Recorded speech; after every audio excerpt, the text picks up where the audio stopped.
human beings looking for sanctuary. I always think of it then, I'm quite sure that a lot of our workforce went to Germany, bricklayers and everything, because Germany wanted bricklayers. My brother went, and I always look at it like 50 because he went over there, they got paid, I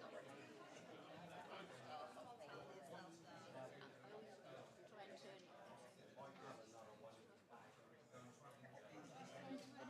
Absolutely, yeah.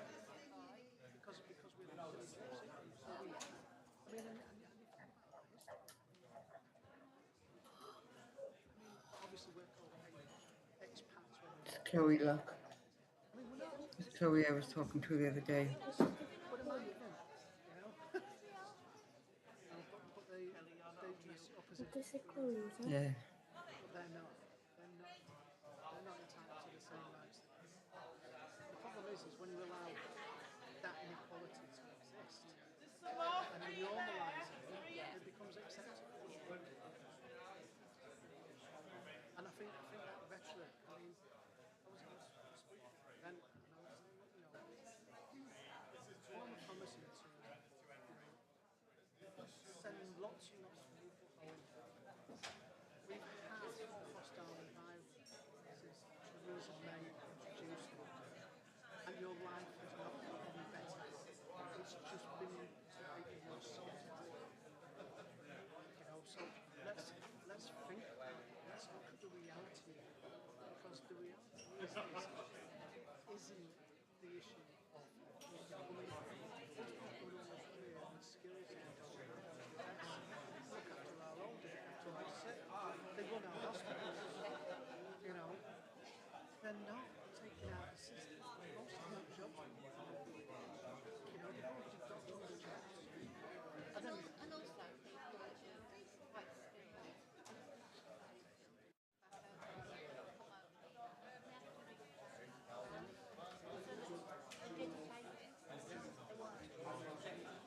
we take them out, we deport them.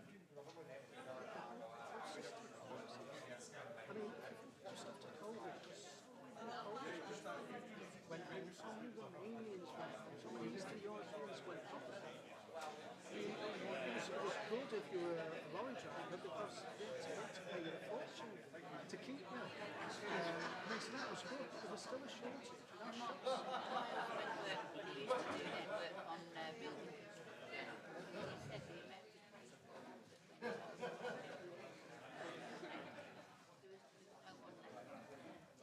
Okay. Okay, is the door shut? Okay. Everybody sat down? Good. Everybody feeling fresh? Have a nice night out?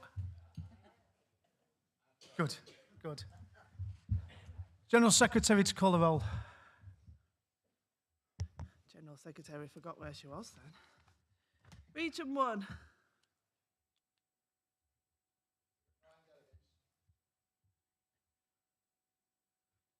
Thank you. Region 2.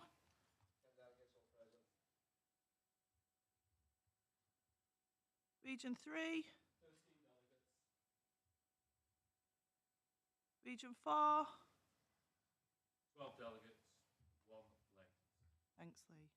Will you send the late one to standing orders, please? Region 5. That's more like it. Region 6, we've got 2, I can see. Region 7. And online, we've got 1, 2, 3. Everybody we're expecting. Thank you ever so much, delegates. Thank you very much. Just to remind everybody, if you've got a mobile phone, make sure it's on silent. If you've got a mobile phone and you need to keep it on because you've got an emergency, just make sure standing orders know that you might be receiving an urgent message, because if you're seen with it, obviously during conference, then it's likely that they will ask you to attend standing orders and would probably fine you. So if you're a new delegate, we like everybody to be here. Conference passed a motion some time ago that put rules in place in relation to attendance of conference, which means that if you are late, you will get fined. If you don't turn up, you could face not coming to conference next year. Those are normal rules that our delegates over the year have put in place. If anybody doesn't know where the toilets are, they're just out the door, and you just walk along the corridor as if you're going to the brew room, to where the brews are. The standing orders room, which is room 10, but obviously you shouldn't be going to standing orders unless there is a particular reason, like you wanting to put a motion in, or obviously you've got to go because you've done something wrong, or if you need an emergency, if you need to leave conference, then you need to inform standing orders. Standing orders run conference. It's not me and Sarah. It is standing orders, and they are the people that you need to go to if you have any issue whatsoever. Obviously, it's been in place for quite a long time. The smoking area, as you know, is just round the corner. Don't smoke in front of the doors. We normally get into trouble if you smoke in front of the doors. There's designated smoking area, which obviously you just need to go to. It's not that far. So please make sure you smoke there. A reminder, do not smoke in your rooms, because they will put a fine on you, which is obviously whatever the local rate is. And also you will be asked to go to standing orders. And again, if you breach that, then you could face being banned from conference for future years. Donations to the food bank, when being taken? They're over there, and they're going to go on Wednesday at some point. So obviously, if you want to make any more donations, they're just over there. Just drop them in the bag, and they'll be going on Wednesday. In your pack, a lot of the stuff that I haven't covered, your code of conduct. Your code of conduct covers how we expect behaviours to be at conference. And again, there is a rule in the rule book that covers if you breach those rules. And we want everybody to enjoy conference and everybody to have a great experience of conference. And I think on most occasions that's always been what we've done. We respect each other, and that's really, really important. So, officially, we can now invite somebody who does really, really important work in the community.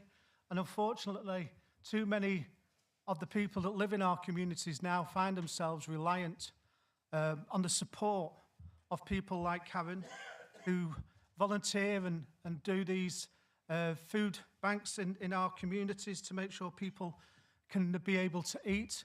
So I'd like to welcome Karen Layton, who manages the community food bank that we normally donate to every year, to officially open our conference. Please address our conference, Karen. Good morning, everyone. First of all, I'd like to thank all of you, not just for the donations that you give to us each year, but also to thank you for the service that you do to the community as a whole, in shops, in providing food for us all, particularly during the COVID times. We all made a run for the toilet rolls, but you were all there providing the toilet rolls, etc. So you are fantastic. So first of all, I'd like to thank you. So can you give yourselves a round of applause? Because that's from me. So secondly, how do I put my slides up? This one? You're on, oh, thank you. Are you going to do them? Or do you want me to do them? The laptop is next to you. Yeah. On the laptop. Oh, on the laptop? Yeah. Okay. So, yeah, my name's Karen Layton. I manage Stone Community Hub. It's about 2 miles away. And we cover Stone, which is a small town, and surrounding villages. We support people in a lot of things, not just a food bank. The food bank sort of feeds the local community, but it also provides a daily hot meal for everyone. And also, we do a cookery class as well. Can I have the next slide? So, press enter. Right arrow, I think. That one? No? That one? No? That's it, put it up, yeah. Thank you. Okay. So our aims are to supply not just food to people, but also we're a hub and we want to involve the community. It's like a community centre. It's only small, isn't it, Sarah? You've been along to it. We've got one section where we've got the food bank, and we've got one section where we provide activities and support, and that's information, advice and support as well. So if I give you an example, we've had supported 3 people from the Stone area who were living in tents. They were living behind Morrison's in tents for 2 years, in all the winter snow and the rain, and every day. They were only, they're in the 20s, late 20s. There was two men and 1 lady, and they used to come into our food bank and our hub every day. As soon as they walked in, they used to charge their phones because there's nowhere to charge phones, so they couldn't communicate with anyone. Then they would have a cup of tea because we offer free tea. All our services are free, by the way. And then after that, they would get involved in any activities. One person was involved, loved art, so we provided the artistic materials for him, and he started doing some fantastic work. So and then they had a food bank every week. They can have 1 food bank each week, and they can have as much as they can carry. So the 3 people were living in a tent. Gradually, we helped them, all 3 of them, find accommodation. So this has been going on for 2 years. We worked with the local council, the local housing support worker, and we helped them get a flat. And they still come in occasionally for food bank, but now they're managing their own house. That was a task in itself because they hadn't budgeted before. They'd come from a background that wasn't ideal to start with. They were supporting each other, but they didn't know about budgeting. They didn't know about bills. They weren't sure how to get on the internet to pay their council tax. There was all sorts of things. So it's not just finding someone a house, it's supporting them after that as well. So we continue to support them. We got them all logged in online. They did have, we gave them 3 mobile phones with SIM cards. So we're not just a community hub. We're not just a food bank. We are as much as we can be for a small charity. I'm going to try moving on to the next slide if I can. Yes, please. Okay. So there's lots of things that we do provide. Every Monday we provide a hub grub, it's called. It's a 2-course cooked meal. And it's cooked by one of our volunteers who's a trained nutritionist who's now retired. We have 23, we've nearly got, I'm just putting another volunteer through the process of signing on. So we have 23, 24 volunteers. They all do different things. Some of them pick up from supermarkets because they make donations. Some cook the food for us, and they've all done their health and safety and level 2 food hygiene standards. So that we have to pay for that as well. We have volunteers who help with crafts and activities. We have volunteers that can give some support to people because it's a lot of emotional support as well. We have a craft group every Friday. We have a sewing group. And I've just started doing seated exercise classes because a lot of clients who come into our centre they do have some health issues as well. So it's not just for homeless people. It could be for elderly people who are isolated, so they might have some mobility issues. So we've started seated exercise classes. I join in as well. It's not doing me any favours at the minute, but we all join in. So we started that, and then the next thing that we're going to do is a carers support group for family carers, because 1 in 5 of you here today will be caring for someone at home at some stage in your life. That is a passion of mine, because that's where I've worked for most of my life, is supporting family carers of all ages. Young carers, the youngest carer I supported was 5, believe it or not, caring for his mum with schizophrenia. And the oldest one was 99. So there's lots of, that's my passion and that's what I want to do. So we've started that group, and it's very small at the minute, but it will continue. So you're probably sitting there thinking, what's all this got to do with food and the donations that you kindly bring to us? Well, I'll tell you. I have to apply for funding and grants. I sit at my desk every morning and I scroll the internet to find out what I can apply for. And it's core costs, so for wages and building, etc. They're very rare to come across. We do, and I have to sit there and I have to fill the funding in. But all the others, people want to know what you're going to do for it, what group you're going to do. So I have to be really creative. So I'm applying for grants, but we're also, I have to ask people to donate money. We have people donating £5 a week in the local community. They pay it by direct debit. But then sometimes we have to use some of our funds to buy food, because we haven't got any food in the food bank. So we're taking money out of our main costs and we're buying food. We always need toilet roll. Everyone always needs toilet roll. We're always low on toilet roll. Toilet roll and toiletries, the 2 T's. Would you mind?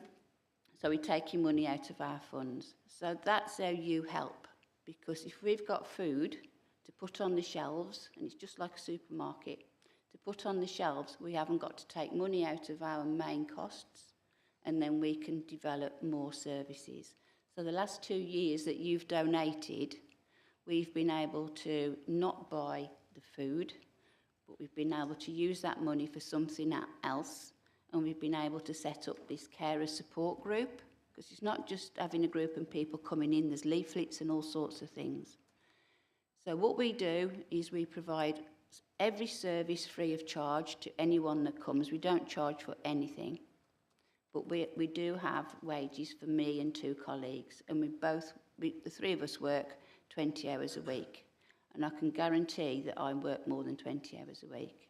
It's normally about 30, 40 hours a week.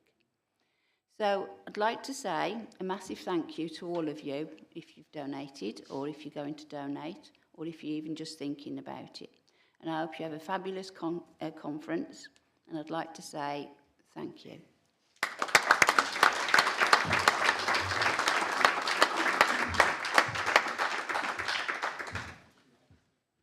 Thank you ever so much, Karen, for coming and opening our conference. As is customary, we give a gift to people that come and speak. So there's a few goodies that are made by our members there.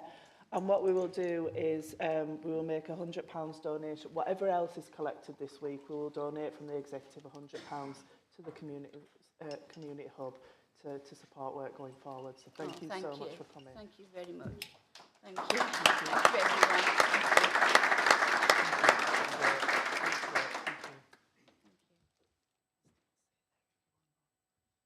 Okay, I better put my mic on, Anna. Although I can whisper across the field. Okay, conference. I'm going to invite the chair of standing orders to come and make the first report for new delegates. In your pack, you'll notice 2 red books, and they look very similar, so it can be confusing. But one says final agenda, and the other one says annual report. The annual report is the thicker one, and obviously the final agenda is the slightly slimmer one. When the standing orders comes up, what he does is he puts a report to conference about the motions that are standing or being withdrawn. Then once he's finished his report, I then ask you as the conference to either accept that report or reject that report. If you accept that report, then that means what the Standing Orders Chair has said is what stands. If you reject that report, actually I've never been in that position, so I don't know what happens in that case. But obviously that's the way we work, because obviously it's like we tell you what's been agreed, what people have agreed to, and then obviously we make sure that you confirm that that's okay. So I'm now going to hand over to the Chair of Standing Orders. Chair, platform,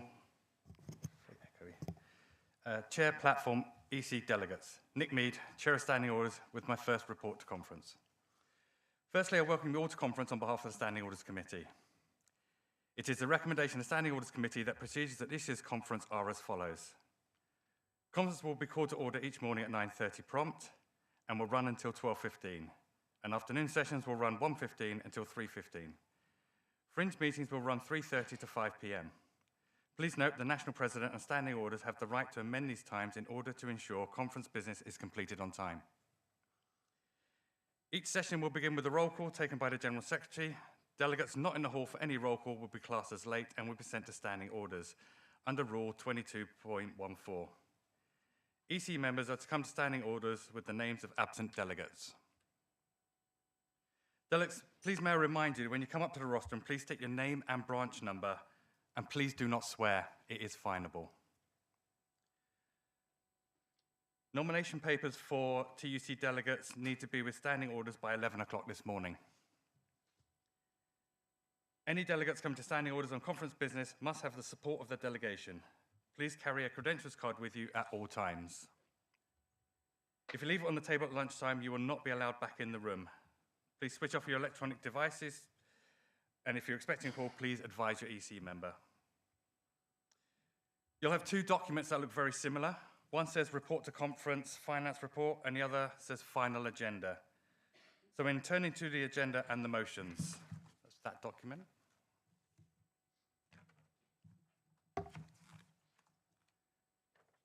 Motion 1 stands. Motion 2 stands. Motion 3 stands. Motion 4 stands. Motion 5 is out of order. Motion 6 stands. Motion 7 stands. Motion 8 is out of order. Motion 9 stands. Motion 10 stands. Motion 11 stands. Motion 12 stands. Motion 13 stands. Motion 14 falls as there are no delegates. Motion 15 stands. Motion 16 stands. Motion 17 stands. We will then take emergency motion 1. Motion 18 is out of order, and motion 19 is out of order. That concludes my first report to conference. Just before they do, Nick, unfortunately, I know it's normally the rules of Standing Orders to set the starting and lunch times and that, but unfortunately we're governed here by the conference centre, and so we have to go at 12. So if you can just make that correction, I'd appreciate it. So 12 until and back at 1 o'clock. Brilliant, thank you. Okay, to conference, do we accept the Standing Orders? All those in favour, you raise your hands. All those against? Can I raise a point of order, please? On this report? Yeah. Okay.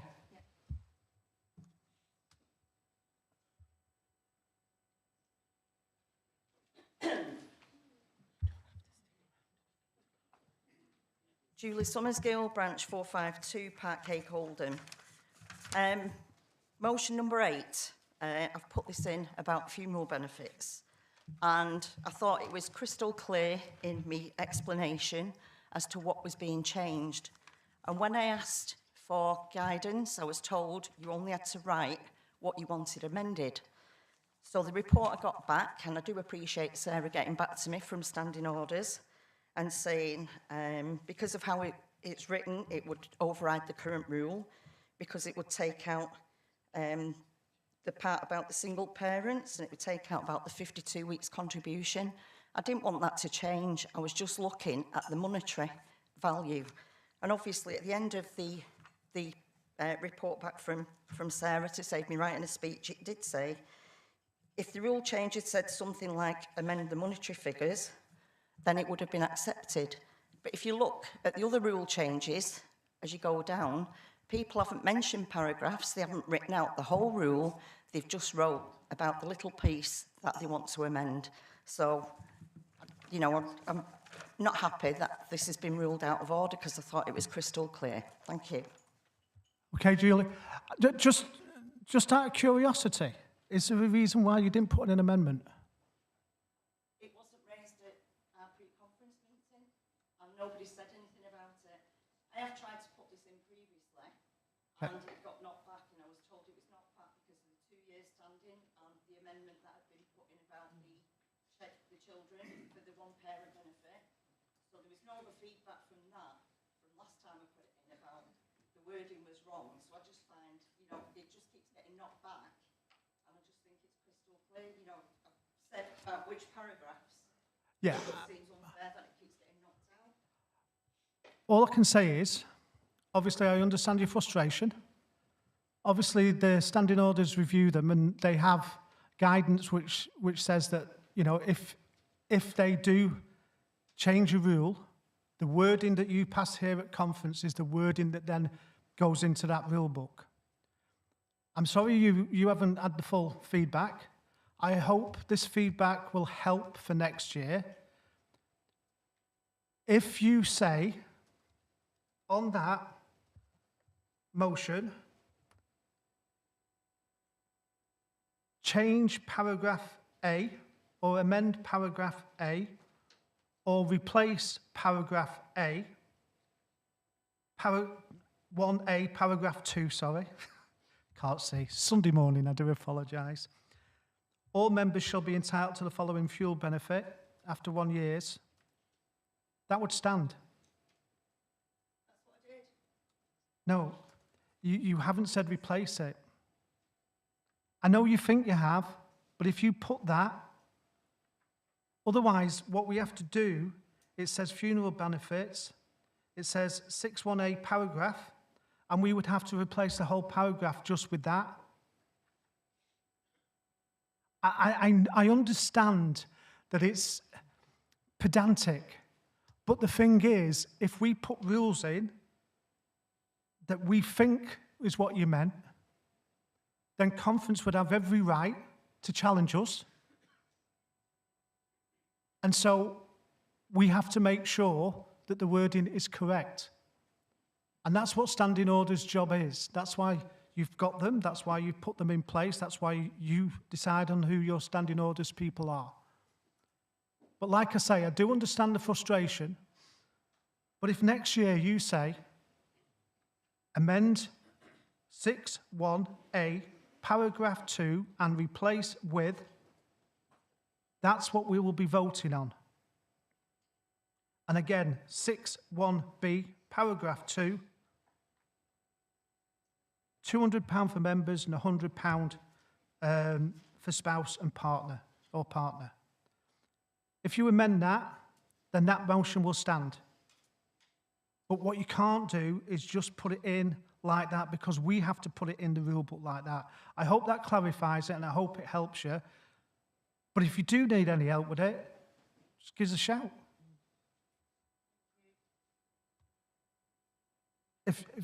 What is it, understanding orders? Well, you can't do it from there. You have to come down here. Is it a point of order first? Is it a point of order? You say yes. Yes. It's a point of order. So you come to the rostrum, you give your name, and then you point out what your standing order is. Your point of order is. Zeal, branch 547. Hi, everyone. It's just about Rule 14. Obviously, like, it's about splitting delegates across the conference, and obviously that rule's now been dropped because there is no delegates of that branch that's brought it forward, which kind of sort of like portrays the point that it's trying to make. Like, SALT is a Solidarity Across Land Trades is a branch that tries to organise people in like precarious 0-hour contract work and typically workers that That's not a point of order, by the way. That sounded very much like a speech, but I've got the point. Yeah. But just to clarify, the reason why it falls is because there isn't a delegate here to move it, and only they can move it. And I understand the frustration with that too. Yeah. But again, if it's the branch that's put the motion in, then the branch has to be here to address it. And if you don't come to conference, then unfortunately your motions fall. Well, I guess I just wanted to make the point that it sort of like highlights what they're trying to. I understand, but and like, we're understanding orders. I appreciate it. Great, Thank you cool. very much for the comment. Back to it's an interesting Sunday morning. I don't think we've ever had this before, have we? Chair with standing orders? No. Anybody else got any points of orders before I move on? Okay. So to conference. With the amendment of the dinner time, which obviously the chair put in, do we accept the report by standing orders? Those in favour? Those against? I had to go back to the vote because there was 2 challenges to it. Just in case you're wondering why I'm asking you to do it again. Thank you very much, Nick. Thank you very much. Okay. So then, the official welcome, stall holders, and those facilitating fringe meetings. We've got Thompson's. I'm going to have to get some new teeth, I think. I know. We've got Thompson's, Watkins and Gunn, the Credit Union, Pay Plan, National Shop Stewards Network, Stand Up to Racism, Ron Todd Foundation, Hazards, Marks Memorial Library, Ella Baker School of Organising, Campaign Against Climate Change, Cuba Solidarity Campaign, Acorn, the Morning Star, the Canary, Rosa Luxon Foundation, and of course the fantastic Neil Terry, the photographer who's at the back, and as always, Erwin, who do a fantastic job in keeping the tech running for us, making sure you can hear me, and obviously all the filming that they do throughout the year, and we really appreciate the work that they do in setting up on a Saturday and keeping us all in check, keeping us online, and making sure that you can all see, and obviously the people online can take part in this year's conference. So thank you to them. And we've got quite a number of first-time delegates. So, Ian, it is Ian, yeah, I thought it was. Ian from branch 139, Hovis in Erith. Eddie from branch 107, which is the district branch. In region 2, we've got Victoria from branch 277, which is Warburton's Bristol. We've got Marcus from 277 as well, from Warburton's Bristol. Chloe from branch 253, which is Greg's Treforest. Abdul from branch 258, which is Memory Lane Cakes. Amanda from branch 238, Burton's Biscuits. In region 3, Hannah from branch 301, which is Greg's. Noel from branch 312, Fine Lady Banbury. Sakib from 357 Greencore. Christian in region 4, Christian from branch 420. Joanne from branch 459 Greg's. Leslie from 459 Greg's 2.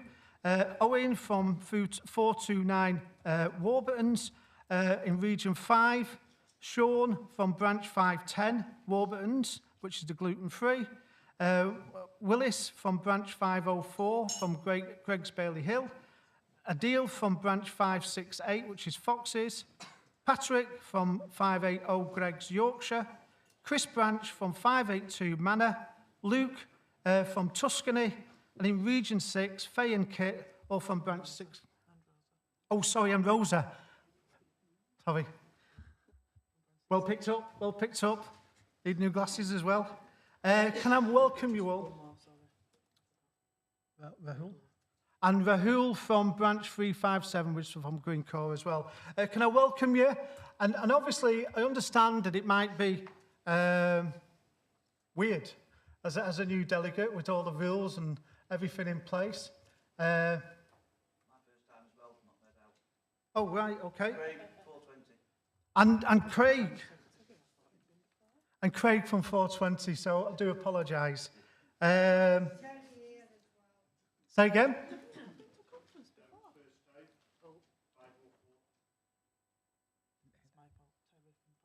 And Terry from 504. Any other new delegates? Do you want to give it? Listen, obviously, if I have missed anybody, I do apologise, but if somebody makes sure I get the names of that individual, I'll make sure that I welcome them to conference. But I'd like to thank all of those new delegates. Like I say, conference can feel a bit strange and you might not know what you're doing or following, but there's lots of experienced people in the room too.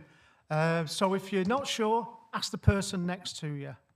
And that's really important because obviously you'll get some guidance and some advice about what you need to be doing.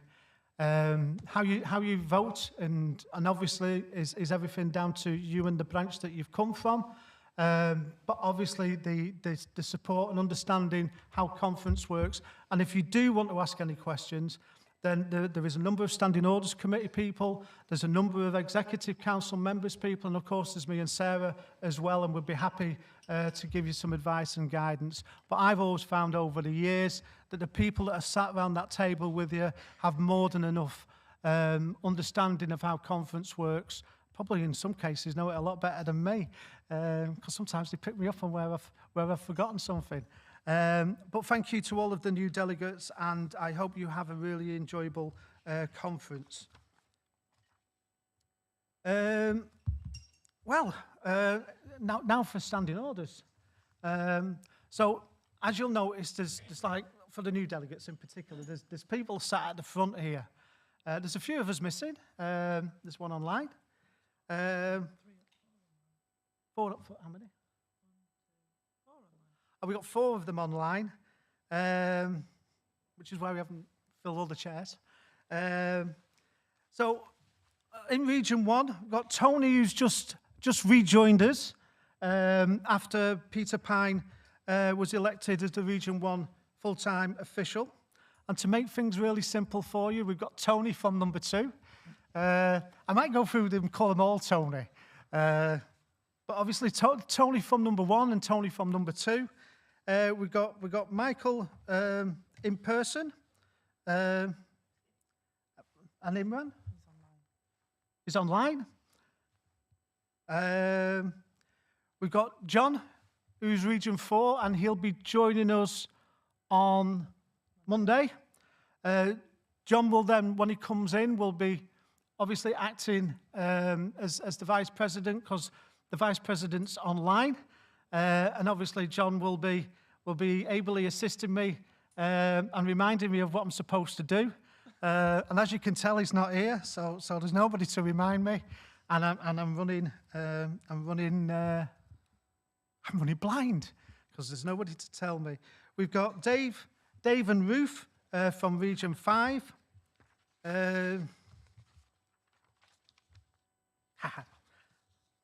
Kevin, who's online. We've got Rachel, who's online, who's the women's member. And over there, we've got the young member, which is Curtis. So thank you very much. And obviously thank Conference, because Conference always elects your executive. The executive's responsibility, if you're unaware, is to make sure that the rules and the motions you pass at this conference are implemented, and that the executive sticks to the rules and motions that you put in place. They become our policies, and their job is to make sure that obviously we adhere to that. And if we don't, then there is a rule in the rule book. Sounds a lot about rules, doesn't it? There is a rule in the rule book that says that we can't change anything ourselves. We're not allowed to, and if we do, then you have the right here at Conference to challenge us and to hold us to account, because that's what Conference is for. Conference is to make sure that we set the rules and the policies that we follow, and then we make sure that when we get back to our workplaces and as a trade union, we ensure that we follow those rules and policies. The door duties are done by the standing orders.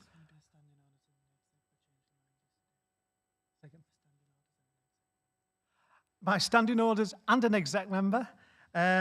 So they will be making sure that if you need any assistance, you can go to them. They'll be checking your passes when you come in and out of conference centre. And again, if you need any advice or you need any guidance on anything, then obviously they can advise you and give you guidance. Scrutineers, we've got scrutineers. So the scrutineers will be counting ballots, making sure they're in order. They will also, if necessary, if we have a vote which is contentious because I say it's one thing and you say it's another, then what we do is we go to a count, and the scrutineers will count the votes one way or another. I think I've had 100% record. I've always been right. Say again. Oh, right. So I've just been informed that we haven't currently got a Region 1 scrutineer.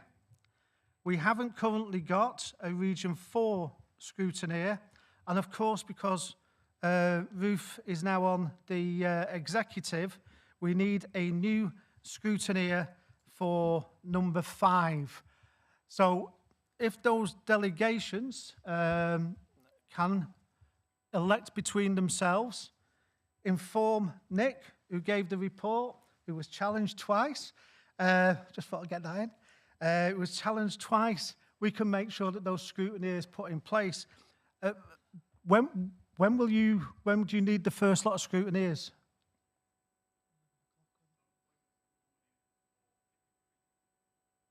Okay, so that's 11 o'clock, is it? It's 11 o'clock that you need? After that, okay. Because the other role that they will perform, and this might find out who your organiser is they will pick up your ballot papers and take them through to standing orders. Standing orders, the ballot papers are nomination papers. The nomination papers are in your pack. And they have to be in by 11 o'clock. If you don't have your ballot papers in by 11 o'clock, they'll be ruled out of order. A lot of rules again. But obviously you've been told, just to reinforce it, 11 o'clock deadline. Elect somebody from 1, 4, and 5 to take your... Did they? Okay. And we do actually have 2 scrutineers. We do have 2. Sorry, we have 3. We have 3. Which is Dawn Scott from Region 2. Region 3 is Bobby Basra. Everybody knows who Bobby is. And George, who's from number 7. And I take it all 3 of you are still okay?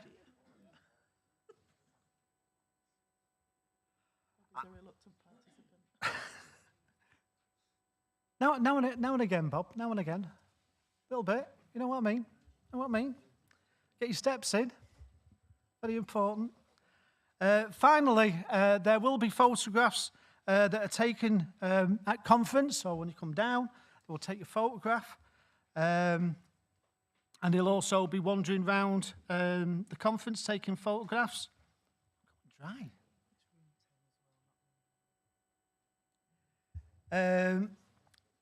But if for any reason you don't want your photograph taken, then you need to let him know, and obviously he won't take your photograph.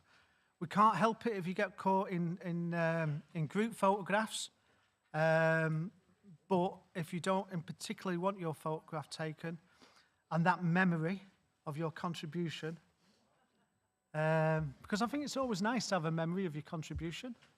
But if you don't, then please let Neil know, and obviously he will honour your requests. Yeah.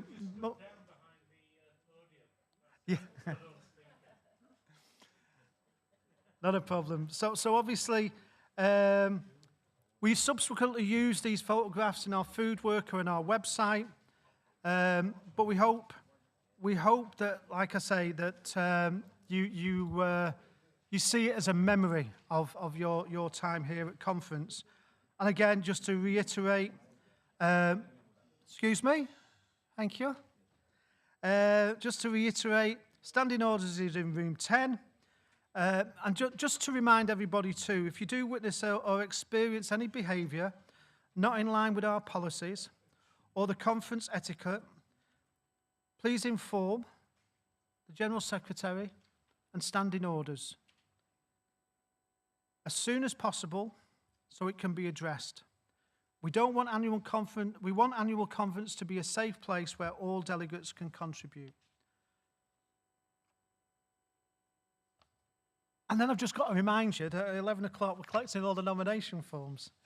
So now we're going to actually... Say again. Cool. And have we... Okay. Now we're going to get the slides ready, I believe.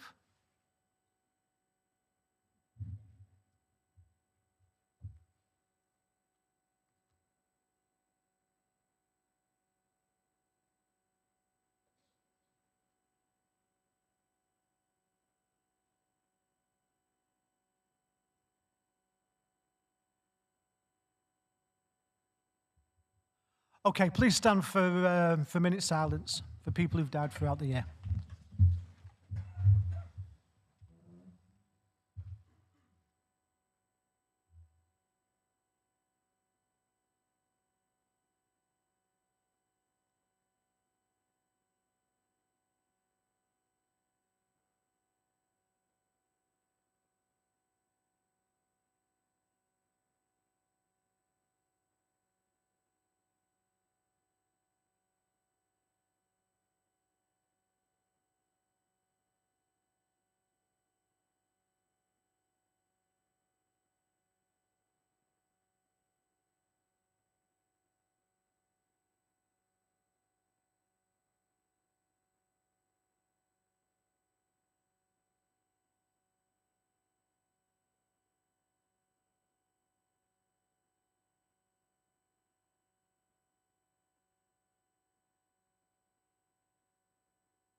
Thank you, conference.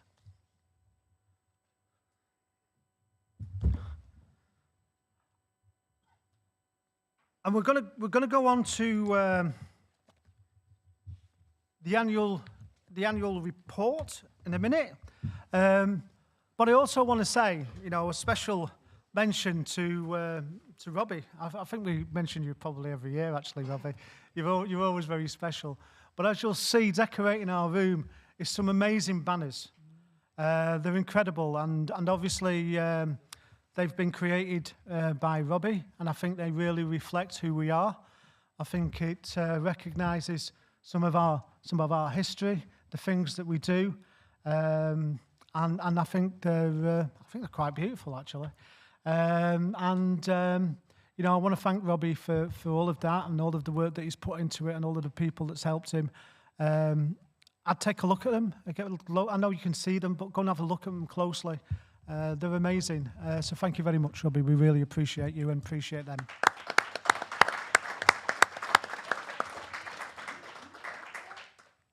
Okay, so just a reminder, there is a red book. The red book, but not the other red book. Not the one that you just did as a final agenda, the one that says annual reports. And what we do is we go through what page are we on? 43. 43. So for new delegates, what happens is I read out the date and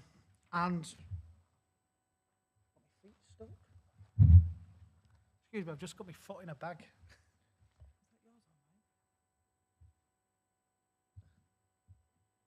I read out the dates and the page number. If you've got an issue or want to raise a question on that page, then you come down to the rostrum, identify yourself, your name and your branch, ask your question, then obviously the General Secretary will respond. So, we're looking at page 38, yeah.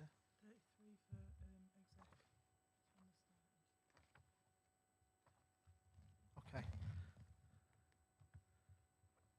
So we're opening the annual report. Everybody got that one? Anybody not sure? Okay. So everybody open on page 33.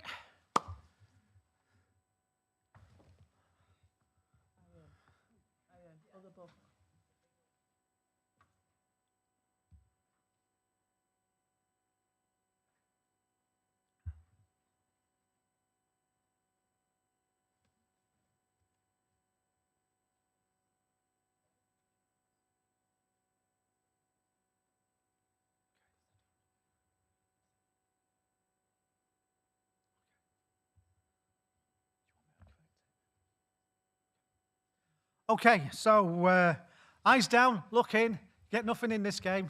We're going to start on page 33.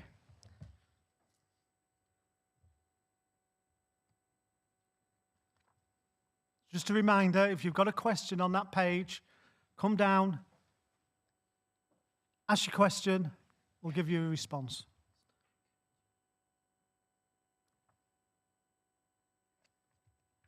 Page 34.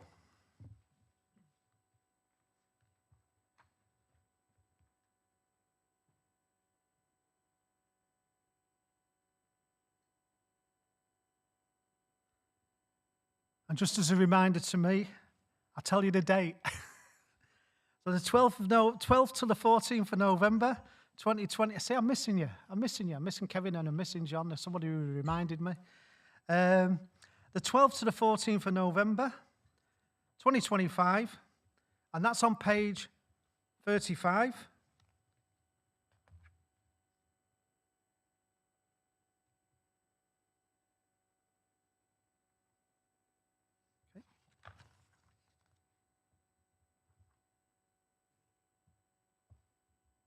Page 36.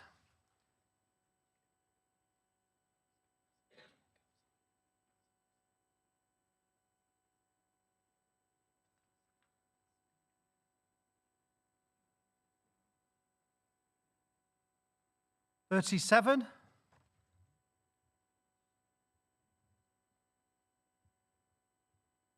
and then starting from where it says 4th to the 6th of February 2026. That's on page 38.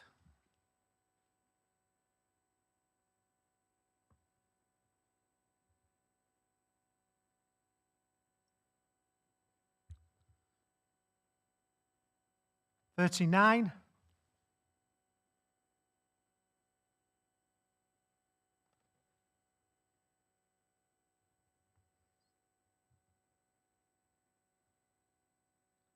page 40, which also includes the start of the 4th to the 6th of May. It's on page 40.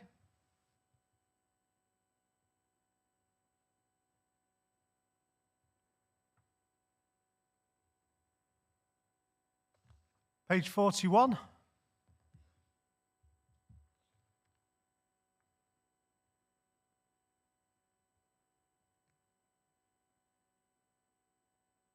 Page 42.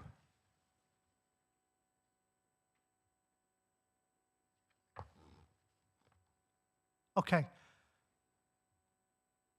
Right, so now we go on to the Treasurer's report.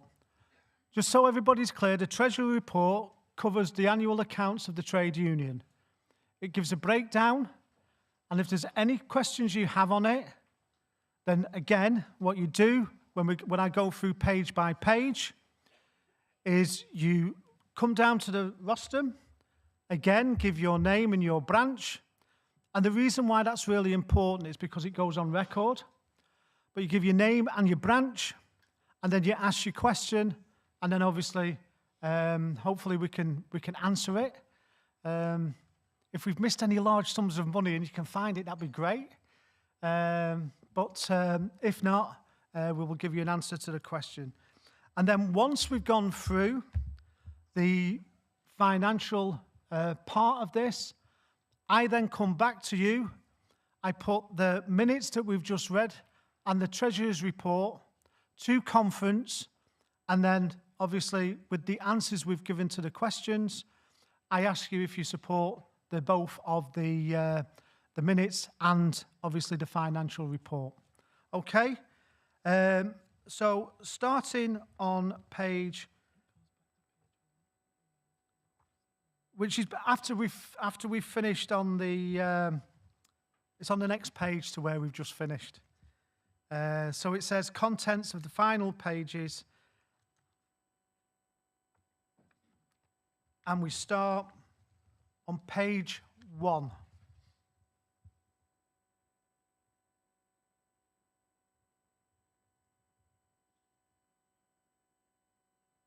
Page 2.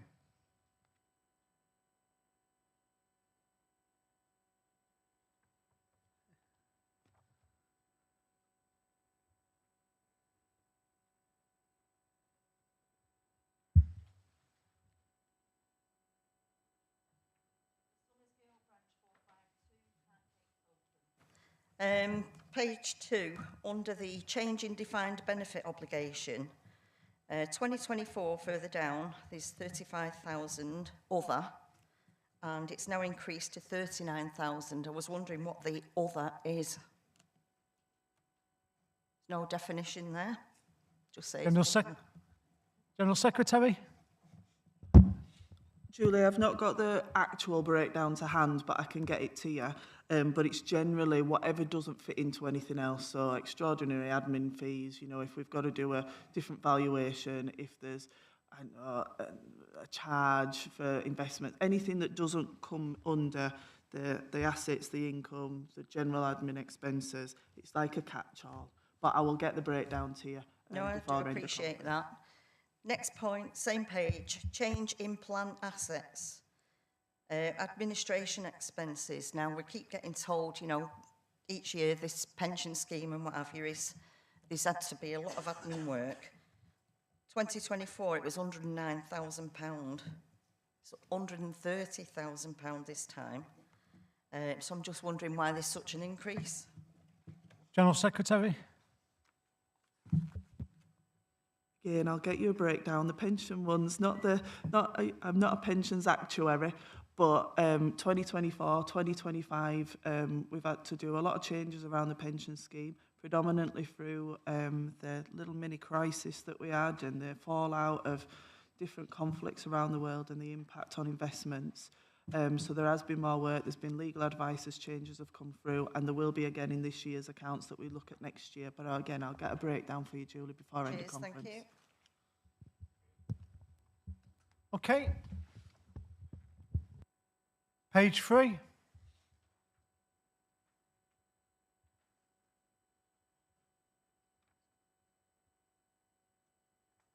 Page 4.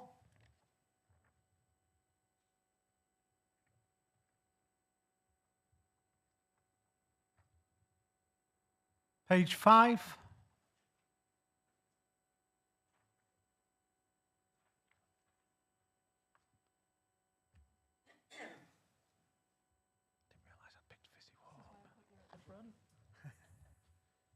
Get my steps in.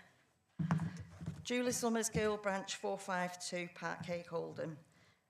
Just wondering, obviously, benevolent funds. There is no list in there for number 4 region. And we do have a benevolent fund, number 4.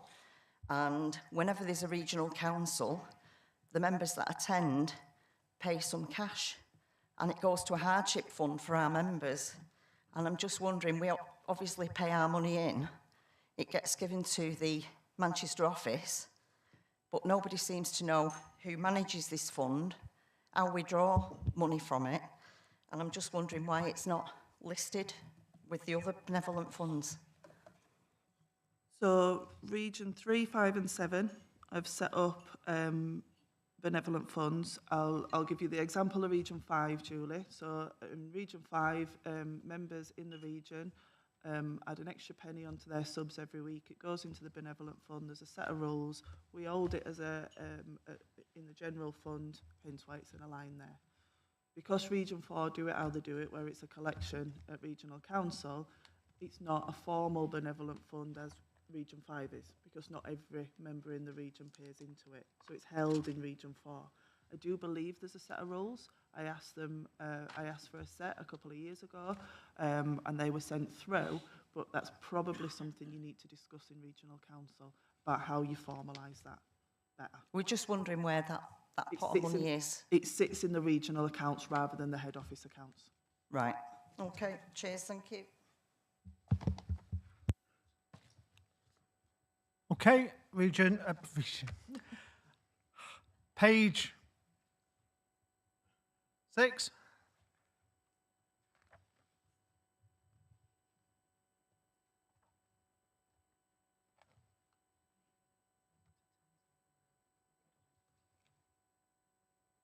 And then if you turn a few pages, just in case you thought we was going to have to read all of that stuff to you, but if you turn a few pages to page 10, we start on page 10.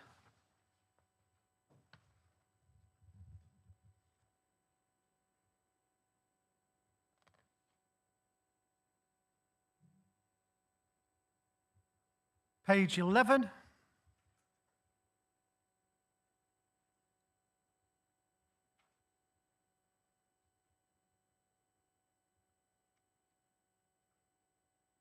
Page 12.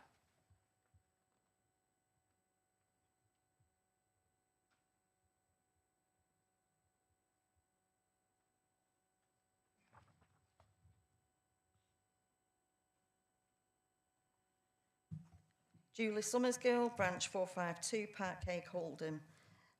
Going down to the legal and professional expenses, non-member defences. It's gone up from 52,000 to 57,000. Non-member defences, I'm assuming, well, I'm wondering what that covers. So it covers any legal advice on the union. So, for example, political fund changes, getting advice around that we've done this year. It covers any professional expenses, so anything that doesn't fall under the others. So, like audit would fall under audit accountancy, but cybersecurity, GDPR advice, all that kind of stuff comes under professional advice. It's not member, it's for the union as an organisation, if that makes sense. So it's not just legal advice. Right, thank you. Page 13.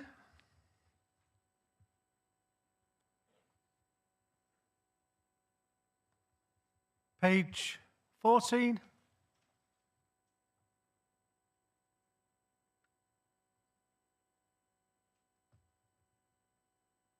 Page 15.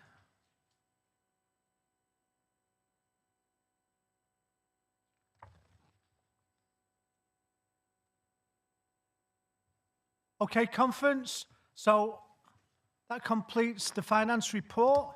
I now put the document to you, the full conference. As I explained before, both from the executive and from the finances, with the questions that were raised and the commitments given by the General Secretary to provide that detailed information.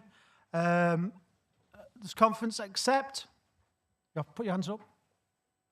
I know it's Sunday. Anyone against? That's carried unanimously. Thank you very much.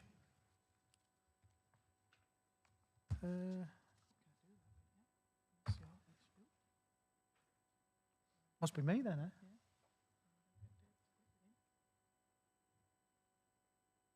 Dave? Come. When you're ready, mate. When you're ready, son. It's okay. I'll introduce myself. Oh, my apologies. No worries, no worries, no worries. Ian Otter, National President to give his opening address to conference. Listen, firstly, welcome to conference. Welcome to Yarnfield, and welcome to all of the new delegates, and welcome to all of the delegates that have been here before. I want to start by saying thank you to what you do during the year. Thank you to all of the people back in the workplace, the members, the activists, and all of the people that you work with on a daily basis. I mean, we come to conference and we might set the rules for what we do throughout the year. We might put the policies in place here, but the reality is the union is workers, and it's workers that are the important part of how we change our lives. And the roles that you perform in your workplace make sure that that happens. It makes sure that pay rises happen. It makes sure that if somebody's facing a disciplinary, they've got somebody to support them to make sure they get a fair hearing. It makes sure that if somebody's got a grievance, that they get the support from somebody who probably knows the rule books and the procedures. And so I'm very grateful, and we're very grateful as an executive for the work that you do, and we thank you for all of that stuff during the year. And I also want to point out that sometimes people have to do things which are hard and very difficult. Like Andy. You know, when the Burnley fire happened, you know, the pressure that was put on all of the workers there, and the not knowing of what was happening, meant that somebody had to show leadership. And I want to thank Andy for the leadership he showed in making sure that our members were supported, were communicated to, and also got additional benefits for making additional roles that they're expected to do while that factory is back up and running again. So I'd like to thank you, Andy. Last year, we knew that there was potentially merger talks between Allied and Hovis. And that puts an awful lot of strain, a lot of insecurity on people. And again, our reps at both Allied and Hovis have stood up, and they've made sure that our members are communicated with. They've made sure that when they get information, they share that information. Sometimes managers see the work that you do, and they believe resilience is you carrying a burden. We know resilience is acting collectively and making sure we stand together as one. That's what resilience of what this trade union is. So thank you for all the work that you have done at Allied and Hovis in making sure that we got through this really difficult time. Difficult for the members and difficult for you personally too. So thank you to all of those representatives.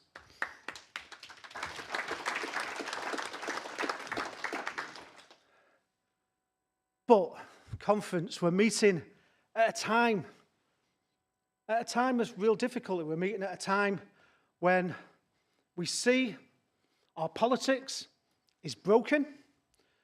We see an infighting Labour government that made promises to the electorate about change, and then has followed exactly the same austerity as what was put in place in 2010. We see that that is leading to people believing that the alternative to a Labour government is a Reform government. We see people thinking that they are the answer and the solution to the problems. They are the same people that supported the reason why we're in this mess.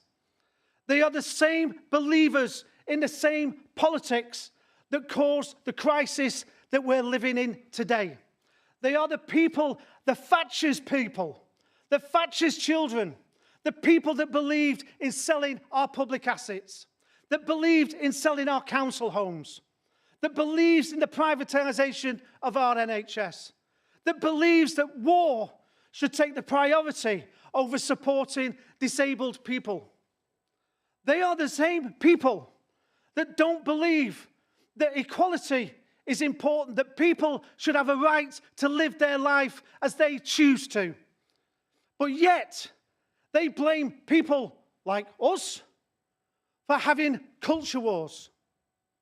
They say we concentrate too much and don't represent the interests of people like you. They tell you the reason why you and your family can't let your children go into decent homes is because there's too many people living here. There's too many people coming over on small boats. None of it is true. It's the politics that's been in place since 1979 that's responsible for the hardship that we face now. And voting for the same politics is not going to change anybody's life. It's not going to make your communities better. Because let's look at it. In 2010, when the Tories got re-elected into power, they introduced something called the hostile environment. The hostile environment was supposed to be about deporting people that came over here in the 60s. They made their life a misery. People that came over here that helped us and rebuild this country. And they deported them. They deported them. Has your life got better? Has your life changed? Have you seen anybody in your society's life improve because we deported people? Of course you haven't, because that's not the issue. The issue you face is that they're extracting all the profits and they're not giving you the wages that you need to live on. Those are the reasons why you're struggling and can't afford to live. Not because people come to this country and run our care service, run our NHS, and make sure the jobs that need doing are done. They're the reason. They're the reason. Them people who sold off your water, that make it impossible, most of the time, for you to know that you're drinking safe water. Those are the people that changed your life. Not the people that come over on small boats, escaping the wars that we are funding. They're the people responsible for the difficulties of your neighbour. They're not the solution to your problem. Politics and politicians since 1979 have followed the same course of action. Divide, divide, divide. Blame your neighbour. Be scared of your neighbour. Blame the person you don't know. Blame the religion. Blame the colour of their skin. And where has it got you? Where do you feel you are today? You want to vote for a reformed government that offers you the same? Vote for people that don't believe that we have a right to be as a class to exist. Believe that we should pay the price of their wars. Do we really believe that that is the change that we need to build a future for our children? And then there's humanity, isn't there? The division that they're trying to cause for those people that want to believe that it's wrong that people are dying in the Middle East because of the colour of their skin, and they live in a place called Palestine. And we're supposed to choose sides. I choose the side of humanity. That's the side that I choose. I choose the side of the right to life. That's the side I choose. Which side do you choose? Do people have a right to live? Should babies die because somebody wants their land? Should children lose their limbs because somebody wants their land? Should parents like you lose their lives because somebody wants their land? I don't believe that that's fair, and I don't believe it's reasonable. Now, we'll go and debate in pubs, and we'll say, we don't want to support them. and it's anti-Semitic. If you don't support the right of Israel to kill people, it's anti-Semitic. It's not anti-Semitic. It's anti-humanity. If you don't agree that people have a right to life, that's what it is. Genocide is happening. And it's being played in front of your eyes on a daily basis. And the politicians that we elected are failing to call it out. The politicians that have the power and the influence to change society choose to allow children, babies, mothers, fathers, grandmothers, grandfathers, aunties, uncles to be decimated so somebody can have their land. But if you call it out, you're anti-Semitic. I say you're anti-human if you don't believe in the right to live. I say you're anti-human if you don't agree that no matter the colour of their skin or the religion they follow, that they don't deserve to live. I don't agree that it's anti-Semitic to say that Israel is creating genocide in Palestine. And I do say this: no war that we've fought over the centuries has stopped a war. The only thing that stops war is when we have decent people in power and they recognise that people are the ones that are important. Living, not killing them. When we recognise that building homes, not nuclear bombs, is what we need to be doing to have a decent and fair society. When we pay people properly. When we invest in the public services we need. I can't wait for the day when we have jumble sales and fun runs to raise money for nuclear bombs, and we invest in our National Health Service. We build homes. We make sure people are paid properly and what their true value is. And when we put in place laws that say workers should have a right to not a minimum wage, but a wage of dignity. Nobody should rely on a food bank. Nobody should have to go cap in hand to some charity. Nobody. Whether you're in work, whether you're out of work, it shouldn't have to go. Now, clearly, we're going to be talking a lot this week, and we've got a lot of speakers too. And we've got politicians coming too. But just because they're here doesn't mean we support them. Just because they're here, it doesn't entitle them to our vote. Because we have to make demands of politicians and stop accepting the billionaire media that tells us how to vote. Now, I know a lot of people say, I don't get influenced by the media. Look at every single government that's been elected. Every single government that's been elected has been shaped by the media narrative that we've all bought into. You must all remember Jeremy Corbyn. What did Jeremy Corbyn want? Jeremy Corbyn wanted to improve your life. He wanted to give you free broadband. The media called it communist broadband. How many people remember going into work and being told, broadband, Jeremy Corbyn wants communist broadband? Of course you did. And of course those discussions happened. But you weren't being shaped by media. The media is polluting and poisoning, not in our interest, but in the interests of the billionaire owners. They're making sure that they protect wealth and power, because that's the reality of what this is.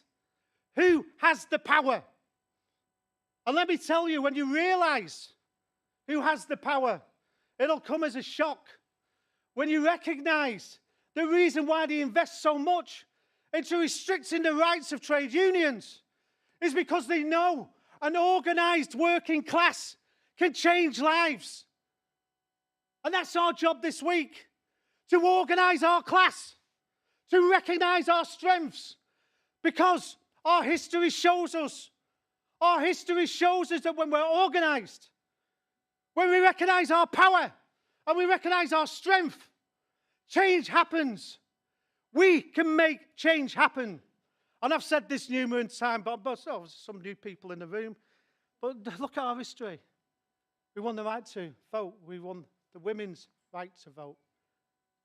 Fast forward a little bit, I'll just move on a little bit. You know, we've stopped deportations of trade unionists, the right to organise. We came back after the Second World War, and after the promises of the First World War, we said we're not going to settle for that again. And we put a government in power that created the NHS. We put a government in power that created the welfare state. Let me just say something on the welfare state, by the way. The welfare state is not the reason why you're paying so much tax. The welfare state and supporting people is not the reason why you're struggling to live. It's not people on benefit that's the issue. It's the people not paying the taxes that's the problem. It's the people that are influencing our society from abroad, funding Farage for £5 million for Bitcoin so he can get their policies. That's the problem. It's the people who want to take control of our country but don't want to contribute, so you're having to make up the difference.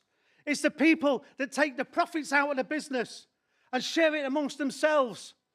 Did you know in the 1970s, 72% of the profits that employers made went back into your wage packet? Today, it's 52%. And you wonder why you're struggling to live. It isn't people on benefits. It's the greedy people in the boardrooms. It's the greedy billionaires. It's the greedy politicians who run the politics and the policies that benefit those people at the top. And let me also be clear, because part of that New Deal for us that was won in 1945 was the right to a decent home, the right to council housing. And you know, if we really want to solve the housing crisis, if you want your children to be able to leave home by the time before the 35, if you really want that to happen, then it isn't having a bigger and bigger private rented sector. It's by making sure that we start to invest and build council houses again. That's what we need. We don't need a bigger and bigger bloated private landlord sector. We need a bigger and bigger public council housing sector. And you know what? We won't have to deport anybody for people to have a decent home, because we'll invest the money that Reform want to do in deporting people. Look at all the millions we've wasted and spending on pet schemes like Rwanda. How many homes could that have built? How much life would that have improved? How many of your children would have been able to leave home and you'd have been having a bit of peace and quiet because those homes would have been available? And you know the other myth that's often put about socialism, about, you know, the fact that they're a drain on society, is this idea that socialists don't believe in working. Part of that deal then that's been broken was the right to be employed, to full employment. Not on a 0 hours contract, but on a contract of employment. And we don't want a 20-hour guaranteed, maybe, work contract, even if you're doing 40 or 60. We want people to receive a contract of employment from day one. When you provide your labour, you should be entitled as well to your rights from day one. Not in 3 months, not in 6 months, not in 12 months, not in 18 months, not in 2 years. You don't say, I'll start working for you in 2 years' time when you start, but you're going to have to start paying me. So why should it be right that you're not entitled to protection from day one when you provide your labour? You should be entitled to it. And full employment, you know, full employment means the right to a decent job with decent pay, to a life of dignity, a life of respect that we're all entitled to do. And it means also at the side of that, having welfare for those that are unable to work, unable to find work, or find themselves out of work. It doesn't mean demonising people because they're claiming the benefits that we funded and you funded. And it doesn't mean that they are scroungers. It means that they need support. And we need to recognise the reason why they're dividing us is so they can tell you in your workplace, you think it's bad here, but look out there. Look at those people living on the streets. Do you want to be one of them? They use it. They use it. They use it to undermine you. They use it to frighten you, to scare you so you won't take action, to stand up. They do it because if they can control you, they can exploit you. And if they can exploit you, they can divide you. And if they can divide you, then you lose. We lose. So our job this week is to understand no politician is coming to save our lives. Only we can do it. If we want better pay, then we have to negotiate it and we have to organise for it. If we want to end 0 hours contracts, we have to be part of the campaign to fight for it. If we don't want to see food poverty, we need to get behind the Right to Food campaign and support it.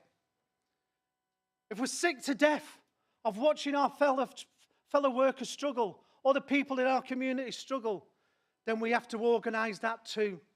And we have to recognise that actually an organised working class is how the labour in this country changes. We have to recognise as an organised class, we can make the difference. We have to recognise that actually, despite all their money, despite what seems an unbelievable power structure that faces us, when we organise as a class, as a people, the power that we possess can change countries and it can change worlds. And that's our job. Our job is to make sure we fight, and we fight. Our job is to make sure that this week we pass the motions and the policies that we need to take back to our workplaces. And as difficult as those conversations will be, for people that believe that reform is the answer, we have to understand we've got to organise and take back the reason why they're not. Because I did get a message, Julie, as well, from a Jeff McCarthy who told me to remind you that he remembers walking down the street with you when he met Marilyn, or you was with Marilyn. And it was yesterday. And he told me to say that, you know, he'll always appreciate that what happened that day, because obviously he married Marilyn, actually at a conference. And he asked me to tell you as well, as a message, he wanted me to remind you, reform are not your friends. They voted against every new employment right. When you look at what they're doing in councils, they're taking away disability support.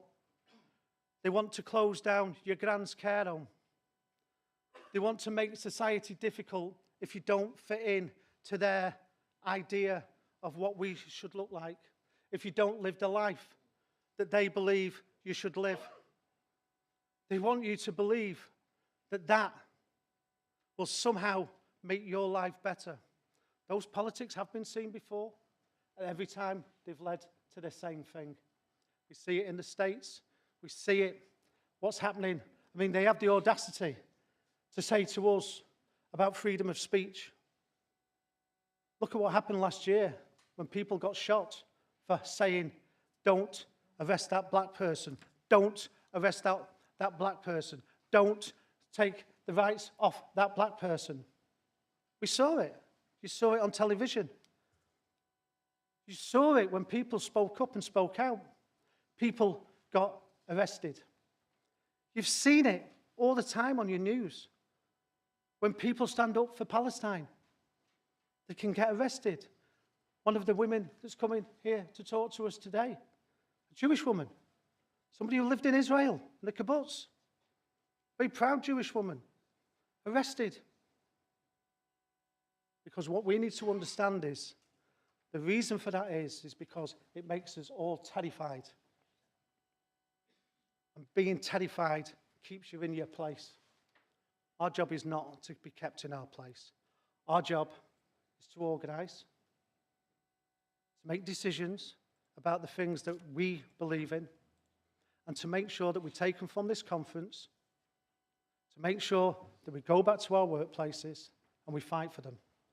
Because if you're just passing them in here, if you're just passing a motion in here, and then you're thinking, oh, I'll go back to my workplace and I'll ignore it, it wasn't worth coming.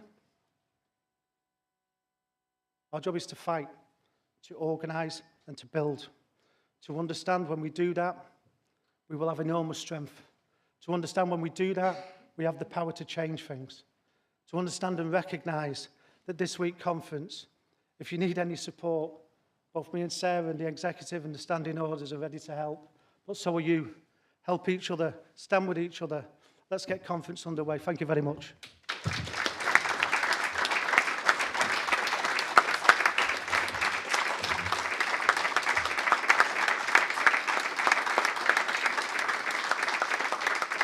Okay, let's have a brew. Oh, sorry. Okay, let's have a brew.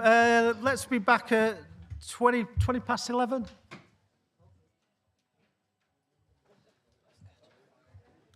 Probably went on a bit longer, didn't I?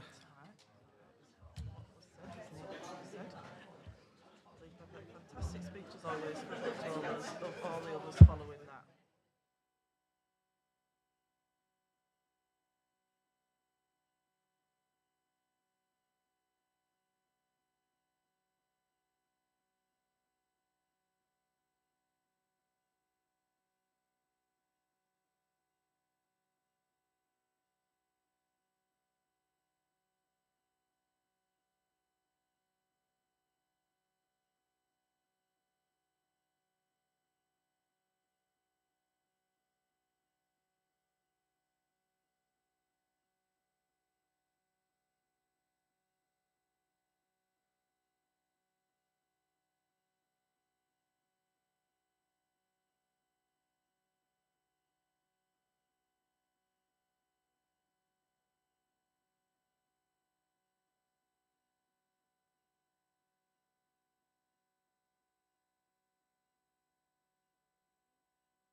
last question.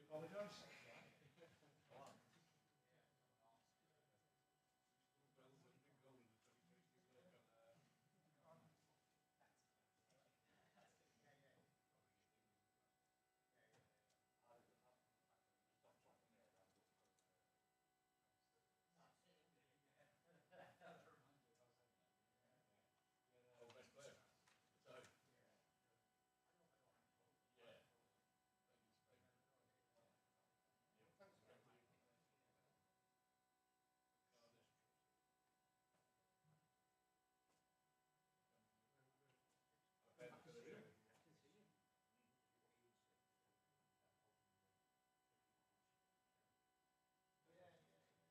Apologise. Bottles and open cans. There was anyone on your key ring, you know, because every time you find a bottle in the bottom. Come down yesterday.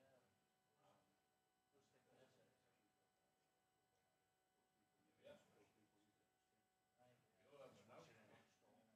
No need. Sorry. Yeah.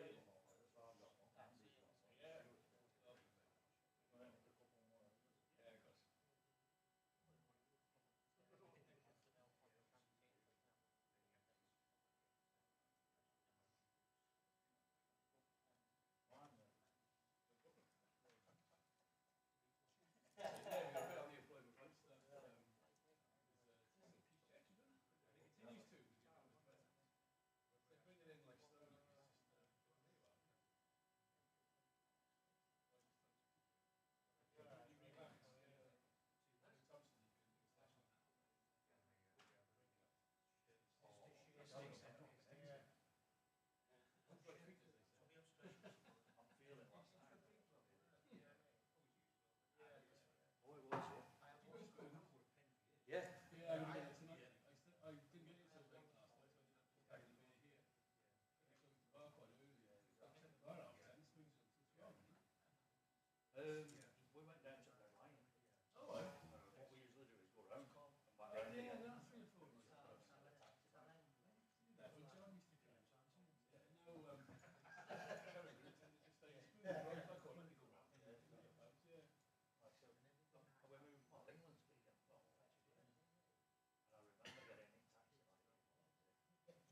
That ended up one nil, was it? It did. And I backed it into school. No, you could.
that.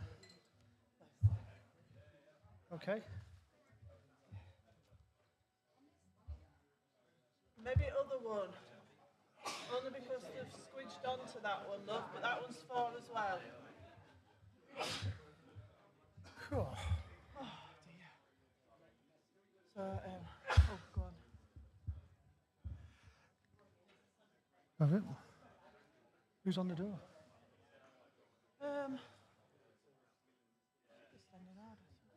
John, you on the door? Can you give him a shout down there and tell him to start making the way back? Just waiting for food workers, I don't know where they are. They're here somewhere. So we'll get food workers at some point, and then tonight I'll put out the emergency motion.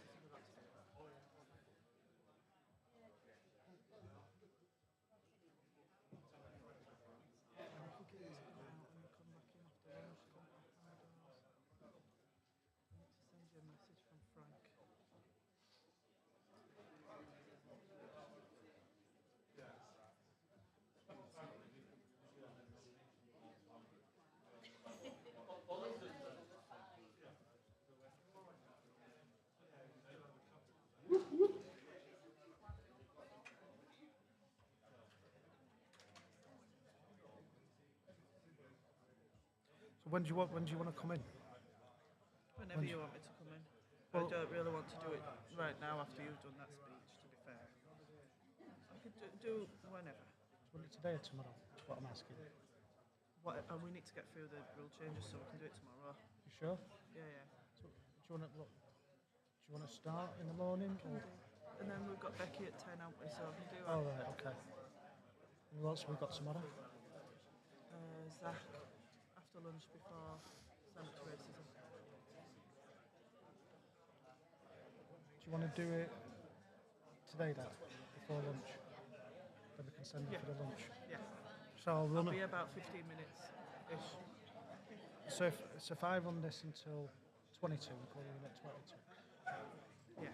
I'll send some, if we're early, if we finish it, then we're early. I mean, we've got an hour after lunch before, well, an hour and a half after lunch before Naomi gets here. She won't be able to.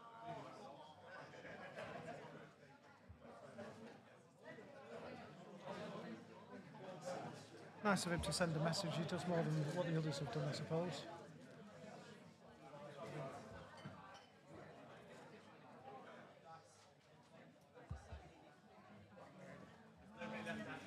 Nick, are you okay with me giving the online delegates? Okay, could you shut the doors, please? Can everybody take the seats?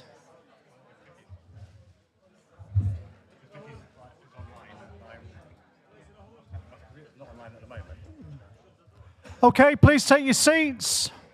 Nick, will you let Vicky know, please? You know, I don't know why I bother writing a speech, you know.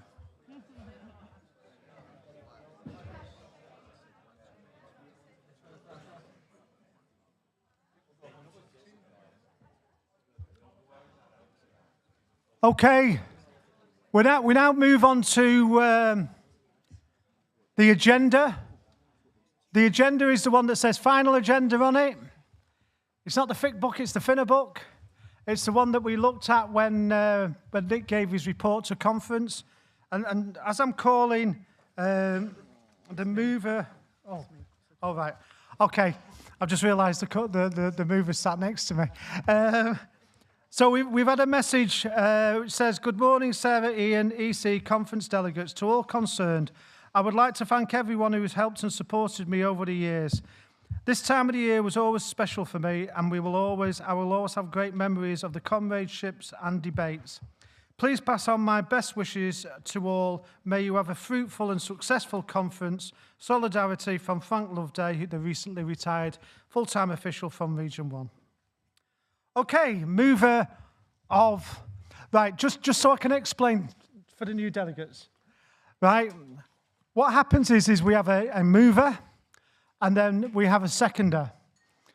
Once the seconder has spoken, then if you want to take part in the debate, you come down to the rostrum, you identify yourself, your name and your branch, and then you make your contribution. Contributions are normally a maximum of 2 minutes. Sometimes I'm a bit more generous, sometimes I'm not. It just depends where we are and what time we've got. So if you want to take part in a contribution, and you don't have to wait for the person to leave, you can come down and queue up. But you'll probably see how that works when other people do get up and start doing it. So, calling the General Secretary, motion 1. Conference, Sarah Woolley, General Secretary, moving motion 1 on behalf of the Executive Council.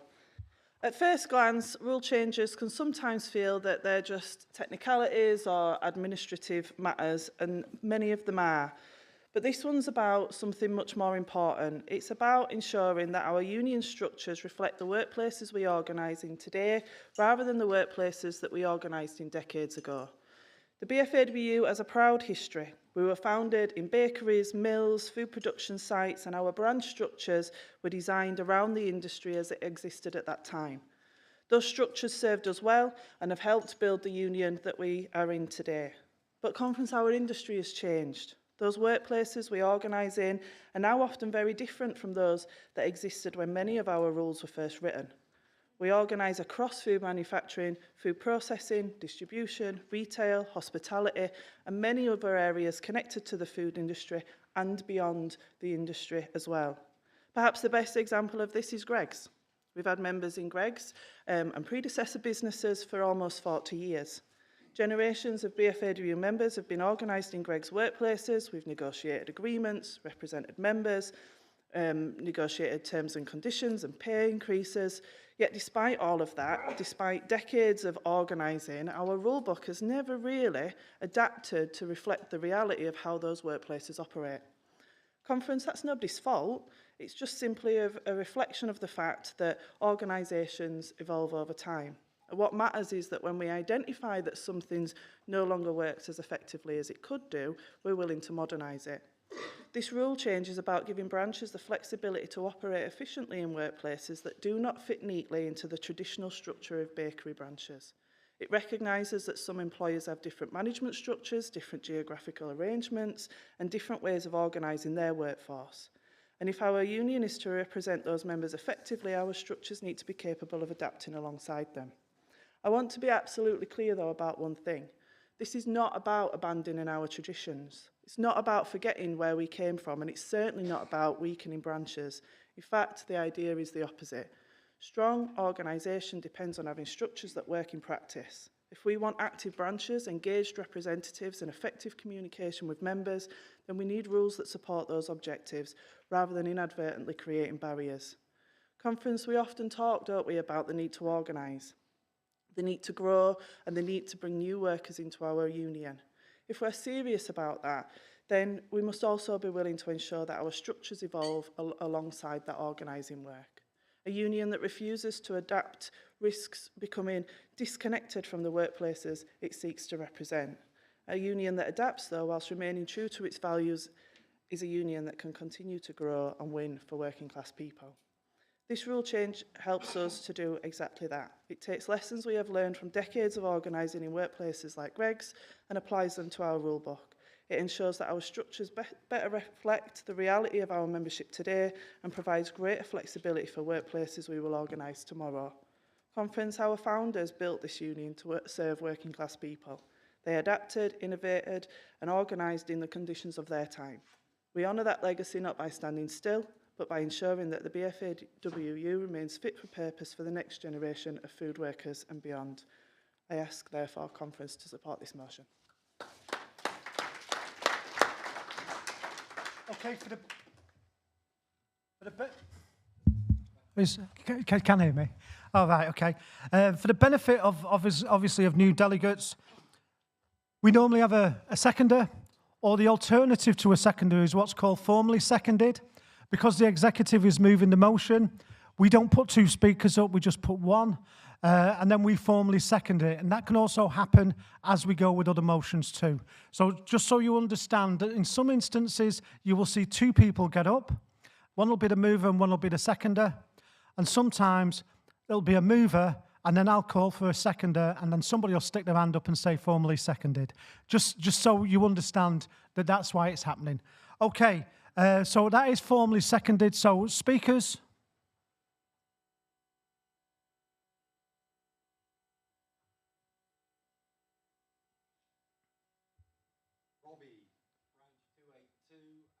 Erno District Branch. Us comrades down in Cornwall 100% support this motion. Many of our comrades haven't got 3, 4, 5 people, enough to actually formally make a branch in their own workplaces. So this motion will actually change the landscape for us. It gives us a better opportunity to organise and build throughout Curnow. We definitely support this motion, and thank you for bringing it up. Please support this motion. Okay, as well, normally, if the motion has been contentious and somebody's gone against the motion or people have gone against the motion, the mover of the motion would have the right to reply, and they have the opportunity to come back and re-explain their motion. On this occasion, I'm not sure if you want the right of reply. No? Okay. So conference to the vote. Obviously, everybody needs to show a hand either for or against. So those in favour? Those against? That's carried unanimously. Region number 2, motion 2. Why am I saying region 2? The other thing to give a bit of an explanation is when an executive member comes up and they're moving a motion on behalf of their branch, they may also include, I know Ruth's here somewhere. She's coming, good. I was going to explain this as she's walking across to the podium. Is it?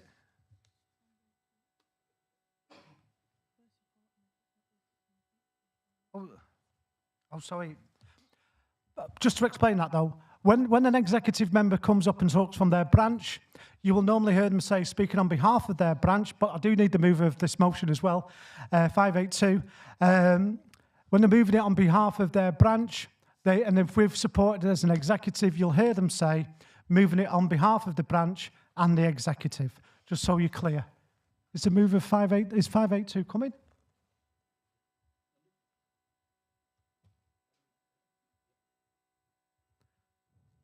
It's not like you to be shy. Same as always. Just come up, get ready.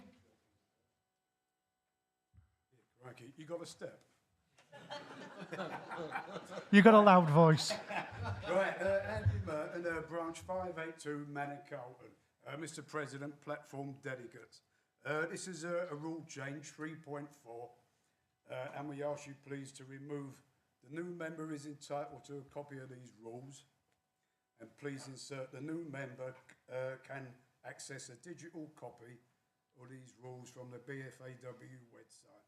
Please support. Seconder. Is that formally seconded? Okay, cool. Speakers. Honestly, you can come down. If you want to speak, just come down.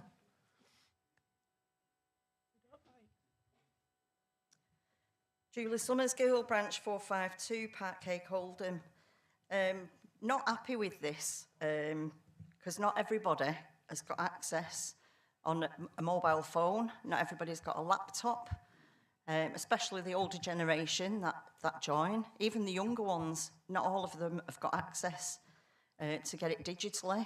So I do think that would automatically discriminate against some of our older members. Please oppose.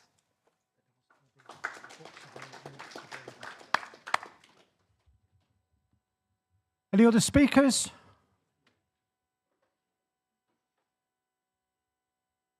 No. The other thing that you'll notice is when we get to the end of debate, that's when the executive will make their contribution.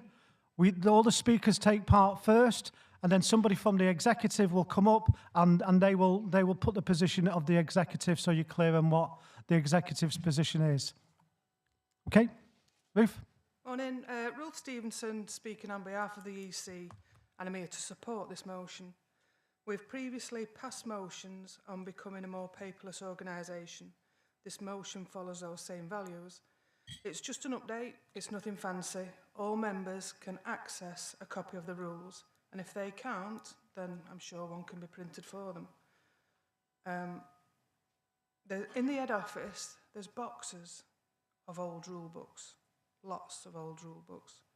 It's just a waste of money. So when we keep printing these rule books, when one's available on the website, please support. Right, reply? No? Okay, to the vote. Those in favour? Those against?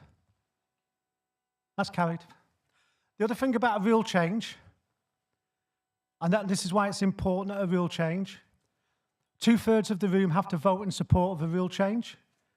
If 2/3 don't vote, even though it might look like the majority, that motion falls because it's a rule change. When we get into general motions, it's just a general, the majority wins. Okay? Branch 582. Motion 3.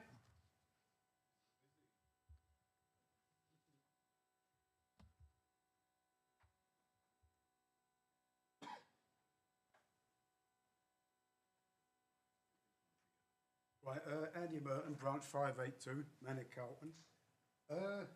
This is a change to rule 4.1. We would ask you please to remove branch safety representatives are elected for a period of 2 years. And please insert branch safety representatives are elected for 5 years. Also from the last paragraph of 4.1, remove regional safety committee members and national safety committee members will hold office for 2 years, and please insert regional safety committee members and national safety committee members will hold office for 5 years. Please support. Seconder? Seconder? Formally seconded. Thank you very much. Speakers? No? Just to remind you as well, once the executive has made their contribution, we can't take any more speakers apart from the right of reply. Okay? Dave Lawrence speaking on behalf of the EC. And I really like how polite you are, Andy. It's a great way to move motions. A motion was passed 2 years ago at conference, Rule 14.8G, to increase the number of years that stewards would hold office for from 2 to 5 years. At conference last year, a further 5 motions were passed that also included increasing the term of office for other branch positions. This motion is in line with those changes to simply bring the rulebook in line and ensure the increase is applied to all positions. The EC would ask you to support. Okay, conference to the vote. Those in favour? Those against? That's carried. Motion number 6. Just testing, yeah?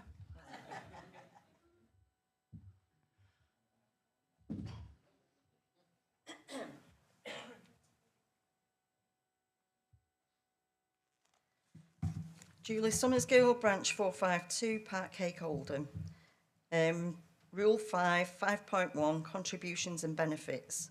Line 4, remove with the National Working Agreement, members under 18 should pay £1 a week to be increased each year at the same percentage rise as the full members' contribution increase, and also to remove paragraph 2. I asked at the Manchester office how many people we had under the age of 18 and was told we didn't have anybody. So I just wondered why we'd put £1 in for these people, because I don't believe we've got a massive amount of people. And obviously, with people on the 0 hours contract, you know, we do employ people at Parkcake through an agency, and those people that have joined the union pay the £3.95 and they do it direct debit. So I think it's difficult for Manchester office or anybody to gauge what contracts everybody's on, because people aren't going to fill in and say I'm on 0 hours contracts. And we've got some kids that are under 18 that are working more hours than what the 0 hour contracts are. Or we've got people like who work for Greg Shops, who's on a 4 hour contract.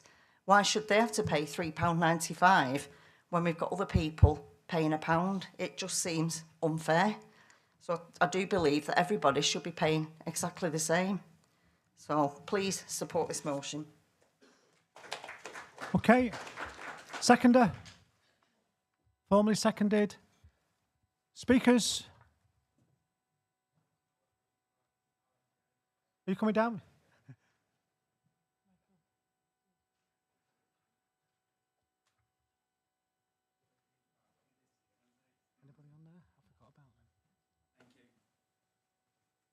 Hi everyone, Zeal, branch 547. I think I'm going to oppose. I think rather than looking at removing these things, we should try and bring those people who are on 0 hour contract or low wages in line with that. I think it's a case of like, yeah, if we see something as someone getting a benefit of something, like it becomes of like, well, we should take that away, and I don't think we should. We should, yeah, as I say, bring everyone else in line with that who is struggling financially. Thanks. Any other speakers? Mic off, Anna. Any other speakers? Okay, Michael. Michael Blundred, branch 390, Manor, Stoke, speaking on behalf of the EC. I'm sorry, Julie, we would ask people to oppose this motion. For a bit of info, in May, when we had our last EC meeting, there were 1,033 people covered by Rule 5, and 933 of them were on the 0 hours contract rate. The increase in membership subs that this would generate, obviously we'd be welcome with that, we'd love it, but that would more than double the subs for those people who are on 0 hours contracts, and that's quite a nasty increase. If your utility bills doubled, would you stay with your supplier or would you shop around for a cheaper deal? And I think that's what would happen if we were to do that. As this rule change would affect members under 18 and members in unrecognised branches, it's going to, in my opinion, it'll deter people from joining the union. We need to increase the number of young people joining our union. And if an entry-level young membership rate helps that, it's got to be good for us. These young members, if they stay within the industry, they're going to be the future leaders of the union, and we need new people. Going back to the members on unorganised sites, again, this is an avenue for membership growth. We should be wary of disrupting that, because when a site's unrecognised, it doesn't have the membership benefits of a branch structure. So the members are working towards getting their site membership numbers up in order to become recognised, as one of the first motions was regarding. We need to get those numbers up to get a fully recognised branch structure. The current rule states that when the site is recognised, full membership rates become payable, so that sort of covers that area off. Once the sites are recognised, people are paying the same full subs as we are. Our membership fees go up generally every year, and these are seen as an unwelcome but necessary evil, and they're only pence. What would happen if we doubled our subs? There'd be riots in the streets, blood. To summarise, we'd ask you to vote against the motion purely because I think it would be counterproductive and could even lead to members leaving the union. Okay, thank you very much. Right, reply? No. Okay, to the vote, those in favour? Those against? That's lost. Thank you very much. Okay. Hopefully you've learned a little about how we do the agenda for those new delegates. But you can close your agendas for now because it's the opportunity for me to introduce our General Secretary to give her opening address to our conference.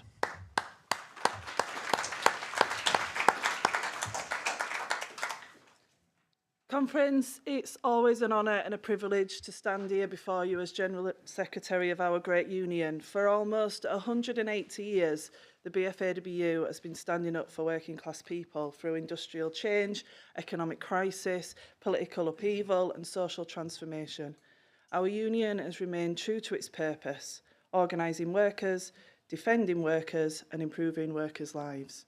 And as we gather here this week, I believe there is much for us to reflect upon, much to celebrate and much still to do. This last year has brought significant challenges for our members and our industry. Earlier this year, we saw the complete closure of Rathbones. Many in this hall will know that during the first round of redundancies and partial closure that we spoke about at last year's conference, we repeatedly raised concerns about the experiment being undertaken there to keep the new build open. We warned that it would not deliver what was being promised. We asked difficult questions and sought assurances about the future, and sadly our concerns proved to be well-founded. The closure, as all closures do, has had a devastating impact on workers, their families and their community. Behind every redundancy is a person, a worker who turned up every day, worked hard, paid their taxes and contributed to their community. And our thoughts should remain with those workers affected by that closure. More recently, I'll put my teeth back in, it is normally me.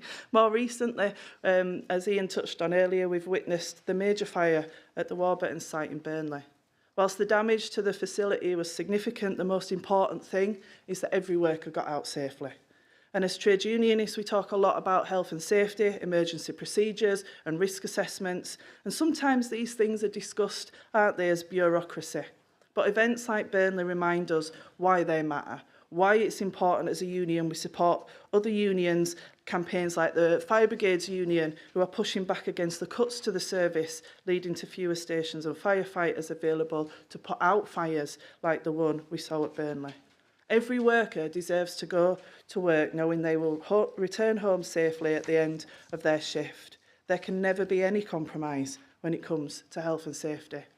But conference, we've also seen important victories too. In branch 600, our sex workers branch in Bristol, workers secured a significant victory on worker status. That victory means access to rights and protections that should have existed all along. But rights on paper, as we know, are not enough. History teaches us that every right workers have won can be ignored, delayed or undermined if there is no organising behind it. The challenge now is to ensure those rights become reality in the workplace, which means organising, recruiting and building confidence, ensuring employers in that sector and others in our membership understand that our members know their rights and are prepared to collectively defend them. And I know from speaking to the fantastic committee in the branch that they're working on this, which is fantastic, because a legal victory without organising is vulnerable. Organisation turns legal rights into lived reality. Conference, our commitment to organising does not stop where recognition already exists. One of the most important campaigns we've undertaken this year has been our work around Maui and the wider fish farming and processing industry. Many unions would have walked away when faced with an employer unwilling to engage. We chose a different path. Instead, we listened to workers, we've gathered evidence, we've produced reports and shone a spotlight on conditions that many would rather have remained hidden. Working alongside Scottish Hazards and Unity Consulting up in Scotland, we've helped expose serious concerns around worker treatment and health and safety within the fish processing industry. Our research highlighted that there had been 139 reportable accidents across the Scottish salmon industry between 2020 and 2025. Those figures represent workers who have suffered amputation, fractures, serious injuries and life-changing incidents. Workers who went to work expecting to earn a living and instead found themselves facing pain, recovery and uncertainty. We've also helped raise awareness of emerging evidence around occupational asthma associated with salmon processing.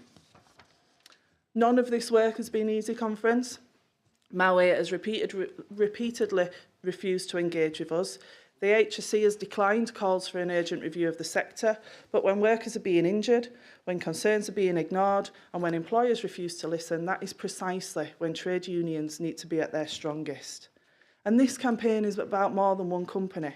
It's about establishing a simple principle. Every worker deserves to go home safely. And it is also about organising, because every worker who joins a trade union joins our trade union. Every worker who finds their voice and every worker who stands alongside their colleagues brings us one step closer to securing the recognition and the respect that they deserve.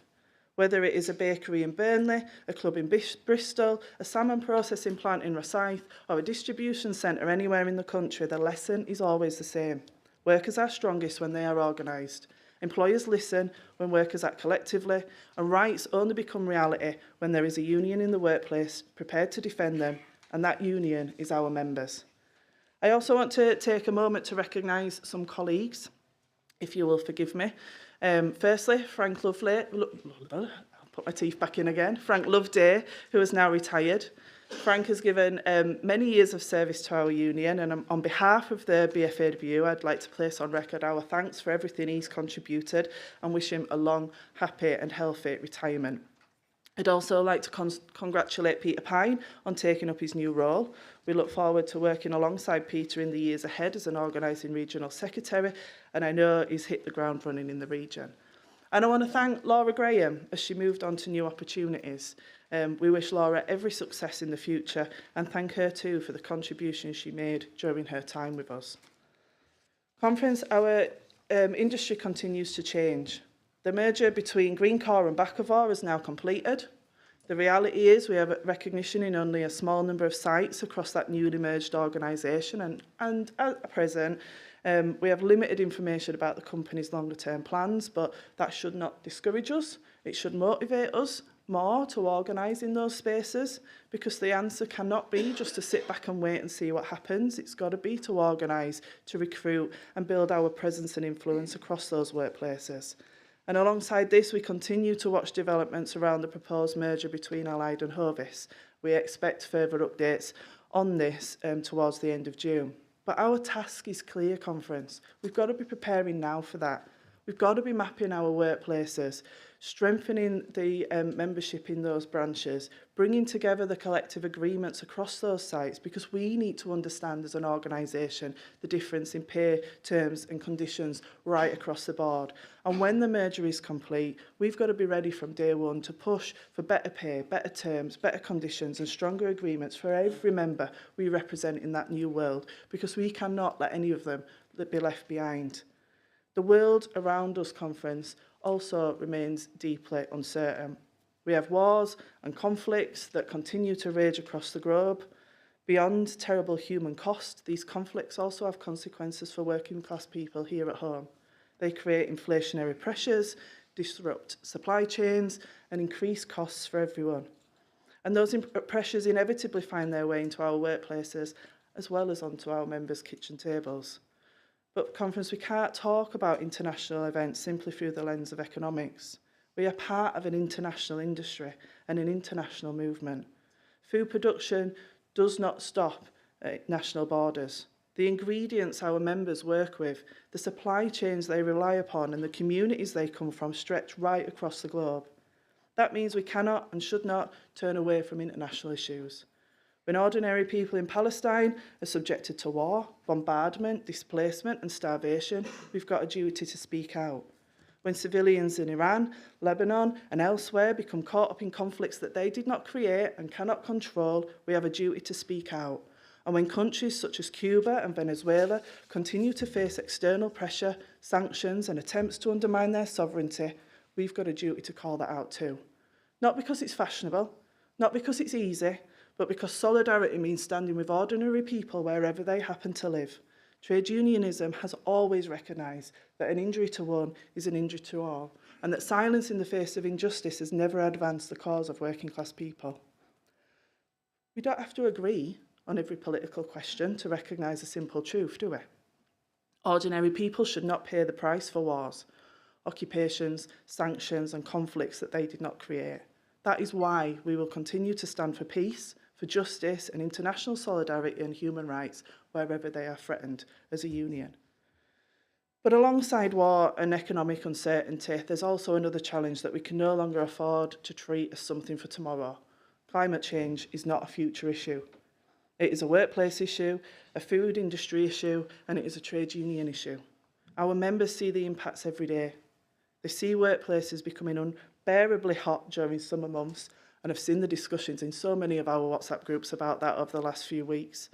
They see production affected by extreme weather, the consequences of flooding, droughts and disrupted harvests affecting the availability and the costs of ingredients. They see supply chains becoming increasingly fragile as climate shocks become more frequent and more severe. As food workers, perhaps more than most, we understand that there can be no food security without climate security. And that is why the year of climate action matters, and there's a fringe later today about that, because it's about protecting jobs, protecting communities, and protecting the future of our industry. It's about ensuring that workers have a voice in how workplaces adapt, growing the number of green reps in our union and demanding a just transition that protects workers rather than abandoning them. And it's about recognising that working people should not be forced to choose between good jobs and a sustainable future. Conference, the labour movement built the industries of the past. We now have a responsibility to shape the industries of the future. Just as previous generations organised around health and safety, pensions and working time, our generation's got to organise around climate justice too. Because the fight for decent work and the fight for a sustainable planet are not separate struggles, they are one in the same.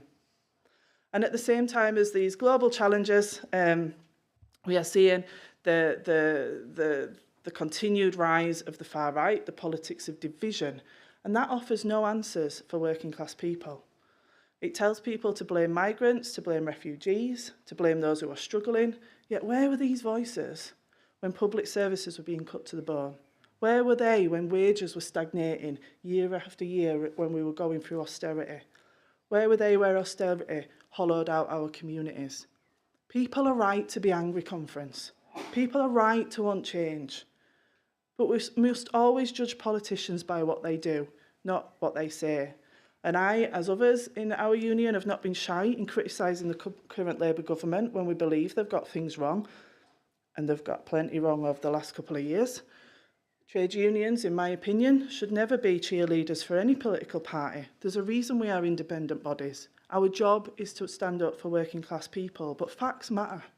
Workers now have access to statutory sick pay from day one because of the fight and because of the pressure and changes that trade unions fought hard to secure. Now, the level of SSP remains nowhere near enough, and we will continue to campaign for improvements, but those changes happened. And those in turquoise who claim to speak for working people voted against those measures, designed to strengthen the workers' rights, and have openly stated they would remove protections delivered through the Employment Rights Act. If you vote against workers' rights, if you oppose stronger employment protections, and if you seek to roll back equality measures and everything else that would impact us, then you're not offering solutions to working class communities. The answer to insecurity is not division. It is organising, solidarity and collective strength. And that perhaps brings me to the most important message I want to leave Conference with today. We have got to organise. Everything that we want to achieve as an organisation depends on it. Every pay rise, every improved condition, every recognition agreement, health and safety improvement, every workplace victory, every single one of them begins with organising. Despite the challenges facing our movement, our union has now experienced 3 consecutive years of membership growth. Now, we're not talking about thousands and thousands of people. We are realistic. We operate in an increasingly difficult environment, often competing against unions with significantly greater resources than our own, but growth is growth. And it's about 461 net growth over the 3 years. There's more people joining than leaving. We see the figures every month. And more workers are choosing collective organisation. They're seeing the value in union membership, and every member matters. Every conversation with non-members matters, and every workplace matters. Because every new member that joins our union strengthens our collective voice. Alongside this, we've continued the hard work of improving our financial position, as you saw this morning. We've reduced the union's financial deficit. It's welcome progress, but conference, we're not out of the woods. We've still got work to do. We're still running in a slight deficit. We've got to secure the long-term future of this union, and that means continuing to grow, continuing to organise, and continuing to build our strength. And that responsibility conference doesn't just sit with the executive. It's not just solely for the national officers or those who work in regions. It does not sit solely with the staff of the union. It belongs to all of us, because we are a union. Conference, despite the challenges, there is much to be proud of. We saw a fantastic BFAWU turnout at the Together Alliance March back in March, standing against hatred and division and standing instead for unity and solidarity. We continue our work through Union Co-ops UK, exploring new ways of empowering workers and communities. We're now involved in Tax Justice UK, work with War on One, all the organisations that are here this week and more.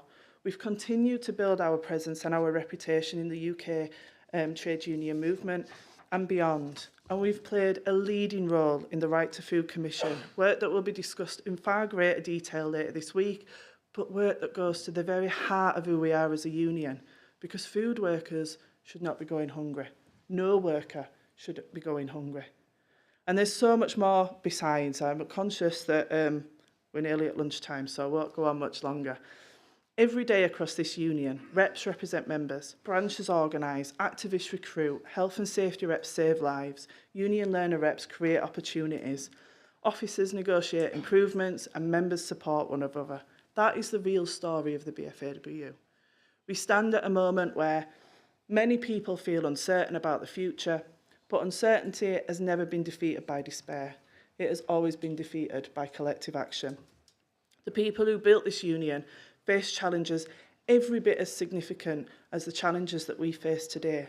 They organised, they persevered, they refused to give up, and because they did all that, we're sat in this conference hall in 2026. We absolutely stand on the shoulders of giants, and now it's our turn to be the giants for the generation that follows us. Let's leave this conference committed to growing our union, to organising our workplaces, to standing against division, defending international solidarity, defending climate justice, dignity, equality and fairness, and committed to ensuring that the oldest independent trade union in the UK remains a force for working class people for generations to come.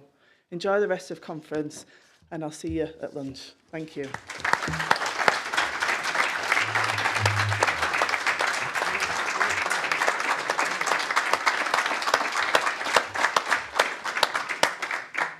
Okay. Am I on? Okay. Conference. I'll do it after lunch. Do it after lunch. And we need the nomination papers back for TUC. You need the what? TUC nomination papers back in. EC nomination papers. Oh, TUC nomination papers back in. Okay. Anybody who wants to buy some badges, they're over there. Make sure you see Robbie. And I believe we're now going to break for lunch. You've got an hour, so we'll see you back in here at 1 o'clock.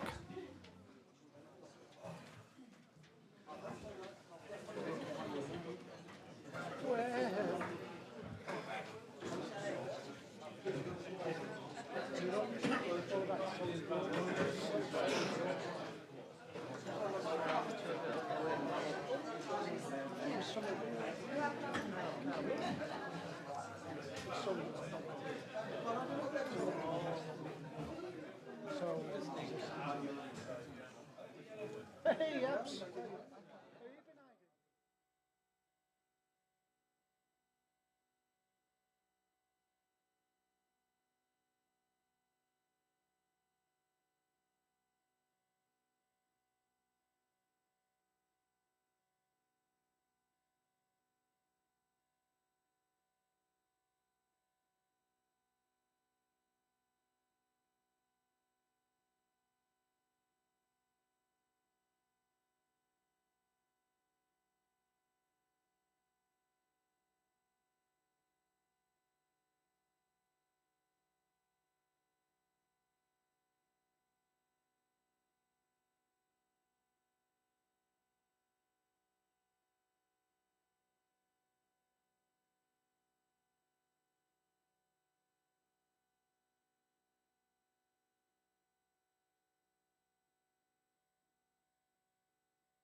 1, 2, 3, 4, 5.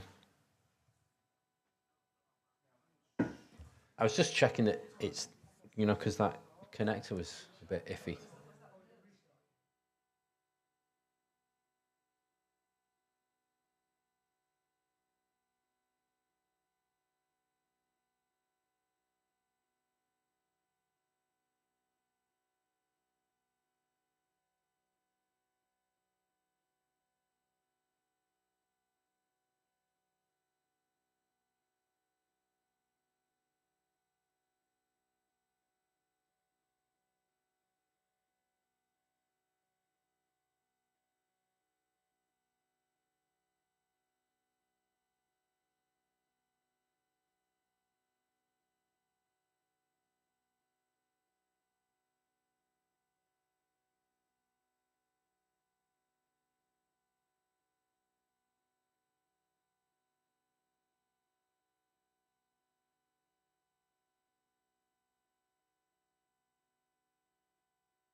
Okay, everybody have a nice lunch. Everybody, got 30 seconds.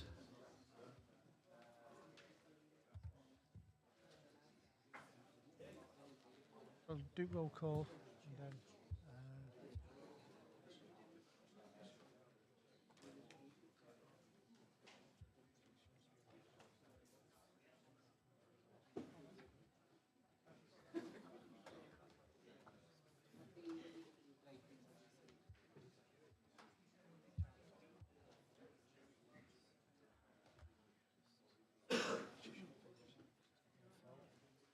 Okay, conference, roll call. General Secretary. Region 1. Region 2.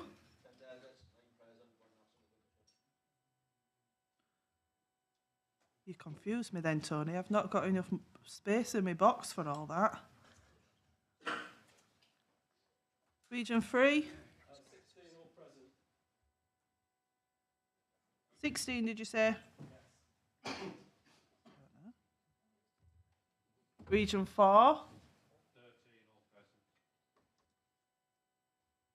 Region 5. Region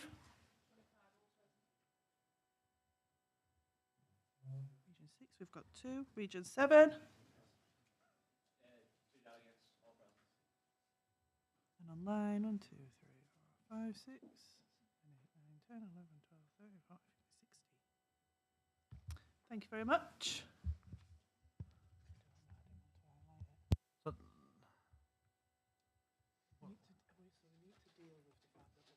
Yeah. So what's this? Okay, so the standing orders positions that we spoke about this morning. Christine Marsh.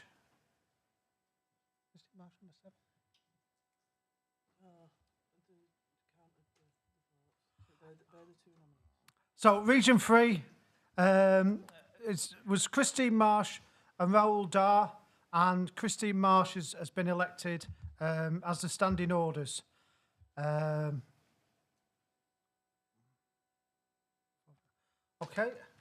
I was just reading what else was on there.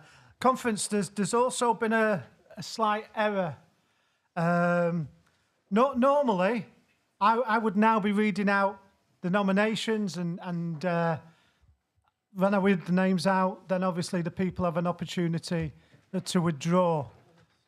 But unfortunately, the error is that they're so efficient that they actually got the nominations in and put the ballot papers together, and you all voted on them.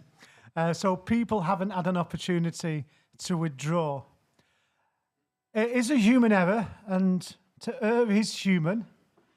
You have all voted, and I do have the results. Oh, I haven't got the results.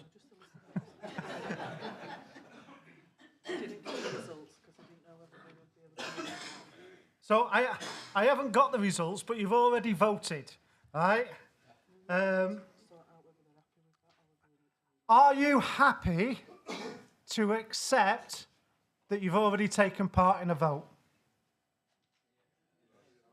Well, I'm going to ask you to vote, right? Simple majority in favour or against will make the decision of whether you vote again or you accept the vote. So it is with apologies that this error is made, and we won't make the same error again. But to the vote, those in favour of accepting the votes that you've already made, please show. Those against? That's carried. So we'll accept the vote. So I will read that vote out. Okay. Okay. I've had a message as well from Laura. She said, I hope everyone is keeping well and that you all have an enjoyable conference. Obviously, Laura worked in number 7 and obviously in number 4. And as the General Secretary said in her speech, we wish her well on her new venture. I did one from Frank. I managed that. I don't think I've got any more messages, other than to remind everybody, obviously, Robbie's doing some business over there on his badges again. Takes a lot of time and effort in putting them all together. I don't know how much anything is, but he might have even wrote a price list up. I don't know. But it's contributions, and it's all going to the charity food bank from Karen, who was here this morning. Okay, we're back to the agenda, and it's number 6, which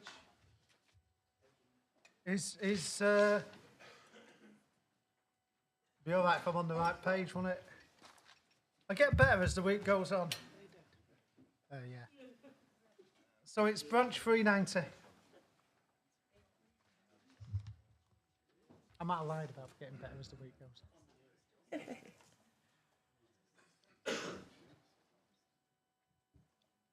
Jean Haynes, branch 390, Manor Stoke.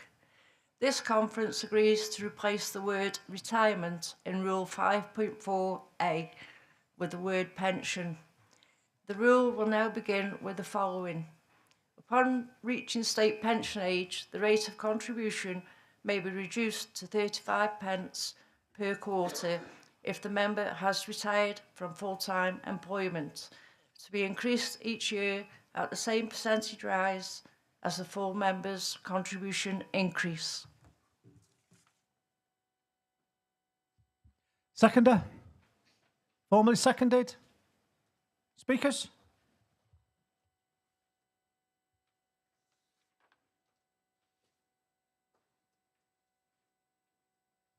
No other speakers, no? Okay. Michael Blunderwood, Manor 390. Speaking for the EC, we would ask you to support the motion. We no longer have a retirement age in the UK. We've got an age at which the state pension becomes payable. As a union, we've opposed the increase in the age at which that state pension becomes payable year on year on year, and it's made no difference, but that's a wholly different story. Just please support the motion. Thank you. Okay, to the vote. Those in favour? Those against? It's unanimous. Thank you very much. Motion 7. Oh, I didn't see your hand there. Sorry. Sorry, Joe. That's carried, sorry.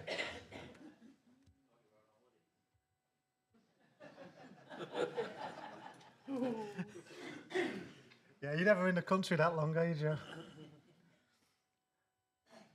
Motion 7, branch 390.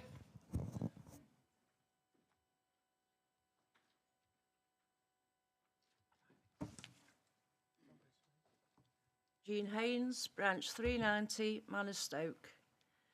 This conference agrees to replace the word retirement in Rule... I'm on the wrong one.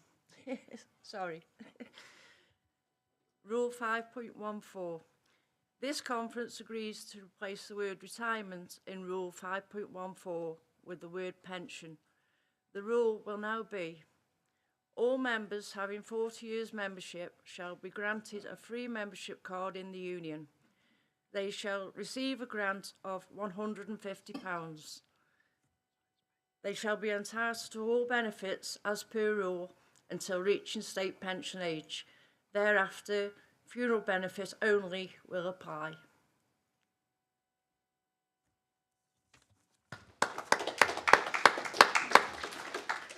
Seconder? Formally seconded. Speakers?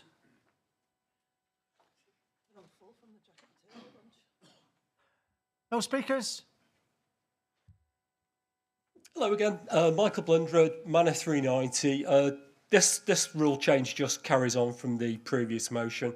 The EC would ask you to support it. It's the same thing. Thank you. To the vote, those in favour?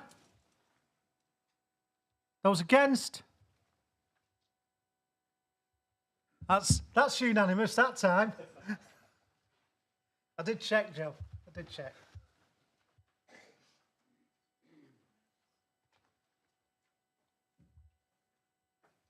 Motion 9. Branch 390. Thank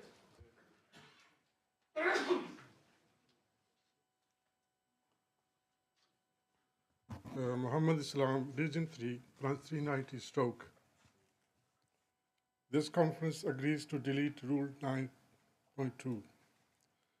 Under the title of exclusions, should any member be common officer or any other trade union, they shall not be eligible to hold any office or delegateship within this union.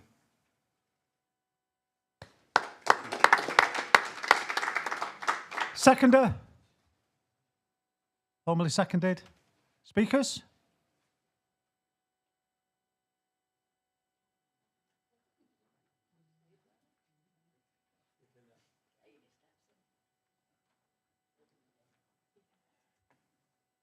Michael Blundred, Manor 390, speaking on behalf of the EC. The EC would ask you to support the motion. Our FDOs have the right, as do we all, to join a union of their choice. This has led them to joining the Union Workers Union. This rule prevents any of our FTOs becoming an officer of another union whilst remaining a BFAWU member. Should they be debarred from the opportunity to become an officer of their trade union? The democratic and fair answer to that's got to be no.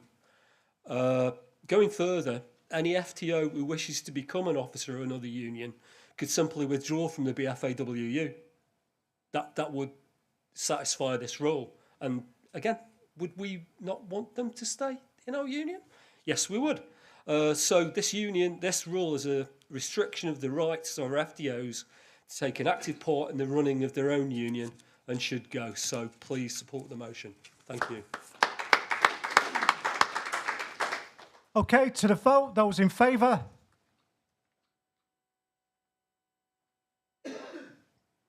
Those against? It's carried.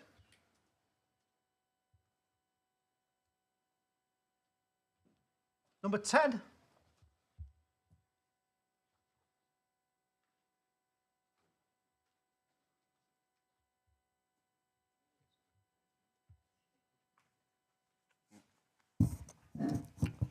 Hi, Curtis Tierney, Branch 258. New Rule 9.4, definition of young member. Conference. I rise to move motion 10 and speak on behalf of the executive in support of the new Rule 9.4 and the definition of the young member. At first glance, this may seem like a small change, moving the age definition to 30 years and under, but in reality, this represents something much bigger. Participation, engagement, and the future strength of our union. We know the labour movement faces challenges around engagement, particularly among young workers. We also know that if we want our union to continue growing, developing activists, and strengthening workplace organisation, we must create opportunities for members to participate. As discussed, our current number of young members sits only around a few hundred, but updating this definition, we significantly expand this pool to around 1,500 members. That means more people able to access young members' events, training, networking opportunities, and union involvement. That is not about excluding anyone. It is about recognising the reality that young workers often face insecure work, affordability pressures, and barriers to engagement for longer than in previous generations. If we want stronger activism tomorrow, we must invest in young members today. I urge conference to support motion 10. It's formally seconded. Speakers?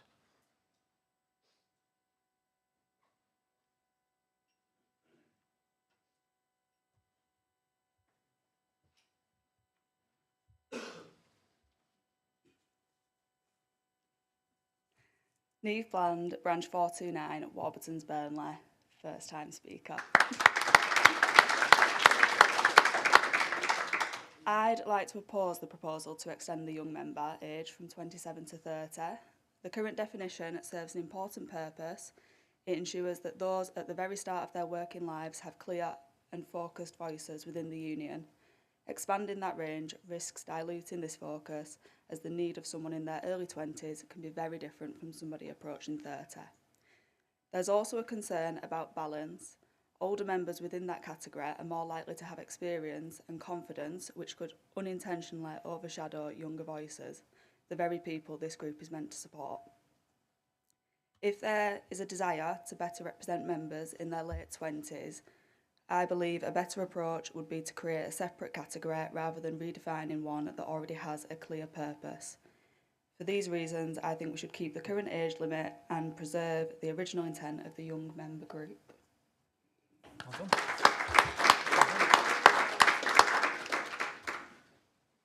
Any other speakers? Right of reply? No? Are we not having one? No. Okay.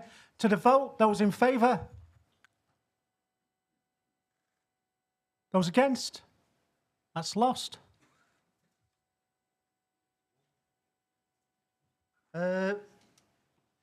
Number 11, which is branch 582.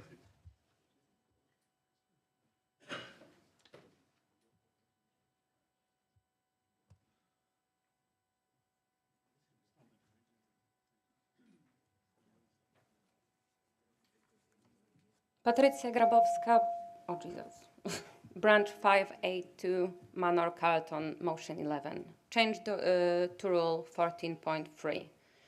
This conference agrees to remove the National Learner Representative Committee member will hold office for a period of 2 years and change it for a National Learner Representative Committee member will hold office for a period of 5 years. Please support. Seconder? Formally seconded. Speaker?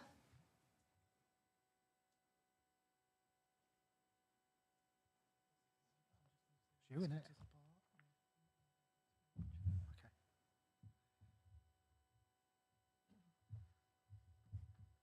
Conference, Sarah Woolley speaking on behalf of the executive. We would ask you to support this motion. It brings the role in line with all the other roles in our union and do a 5-year term, but I would implore you to elect union learner reps in your branches and get people on the national committee. So please support the motion and please elect ULRs. Thank you. To the vote, those in favour? Those against? Oh, that's unanimous. I feel reluctant to say that at the moment. Cowardly of me, cowardly. There's nothing new in that, is there? Motion 12. 390.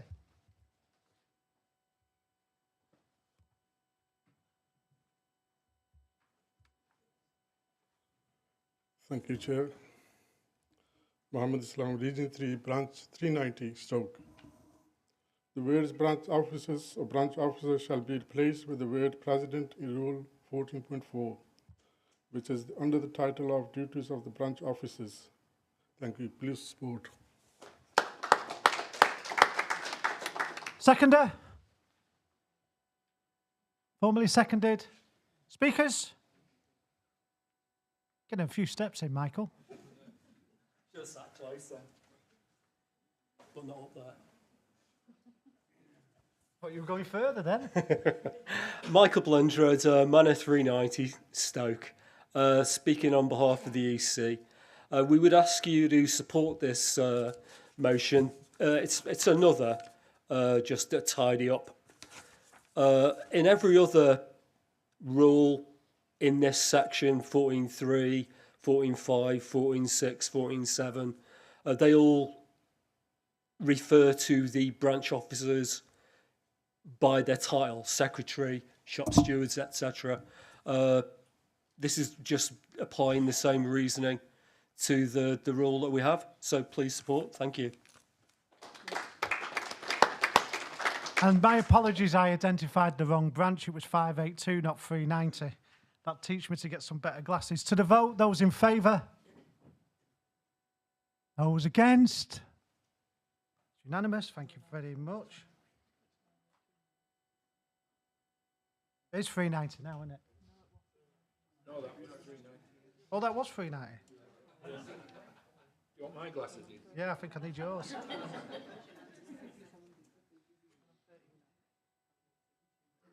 Motion 13.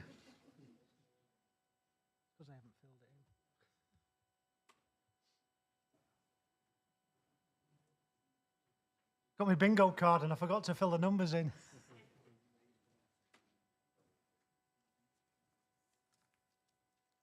Patrycja Grabowska, branch 582, Manor Carlton. Motion 13, change to rule 14.8K.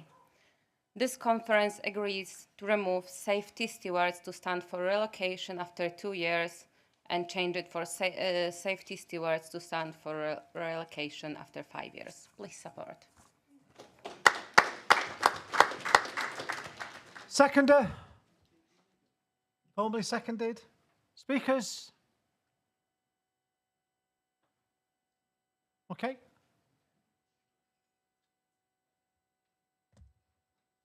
But hey.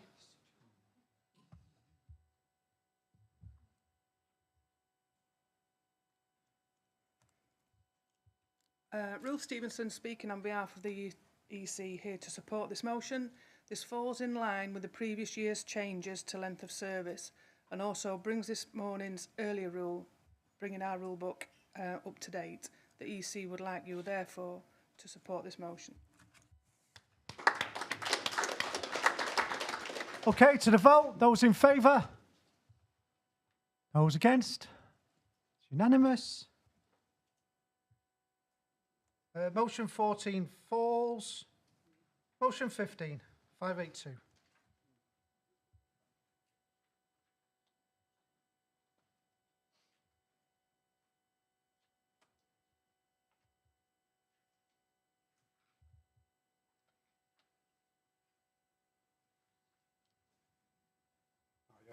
Andy Merton, Manor Carlton.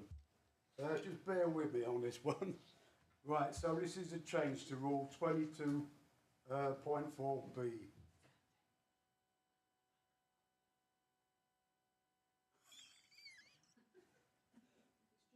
Right, go on. Right, so after the end of the first line, Standing Orders Committee shall be elected by the and from the conference delegates, insert for a period of 5 years. Also on the last line of the first paragraph, remove, in the event of any such member being elected conference delegates for the second year, then their branch shall be entitled to an extra delegate to that annual conference. And insert, in the event of any such members being elected conference delegates for the remainder of the 5-year term, then their branch shall be entitled to an extra delegate to those annual conferences. On the second paragraph, remove, in the event of any such member not being a delegate to the second conference, they shall function as a member of the Standing Orders Committee, but shall take no part in conference debates. Please support. Ooh, that was a mouthful. Why do you keep standing in that hole? Sorry. Seconder. Formally seconded. Speakers? No. Well, conference, obviously the executive would ask you to support the motion. It brings it in line with the move from 2 years to 5 years. 5 years for all other positions. So we're just going to go to the vote. Those in favour? Those against? Unanimous. Again. Yeah, I'll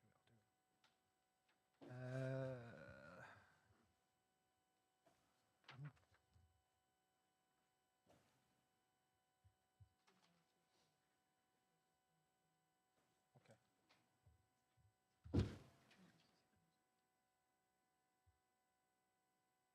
So they're elected. And they're elected. Oh, them two, yeah, sorry. Yeah. Apologies, I'm badly counting. So the results of the TUC are, do you want me to read out the numbers? Because I normally don't read out numbers. Do you want me to read out the numbers? You want me to read out the numbers? So the numbers as well. Abs Chowdhury, total of 42 votes. Nick Mead, a total of 41 votes. Tony Mansell, a total of 34 votes. Ahmed Goma, total of 19 votes. John Fitzpatrick, a total of 36 votes. Dave Lawrence, a total of 30 votes. Rosa, a total of 33 votes. Because of balance, we have to have 2 male and 2 female. Obviously, the General Secretary goes in line with our rule book.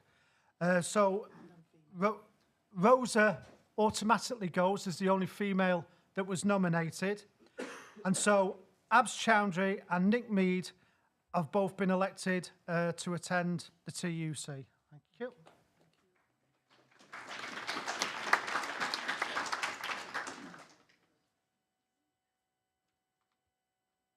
Number 16.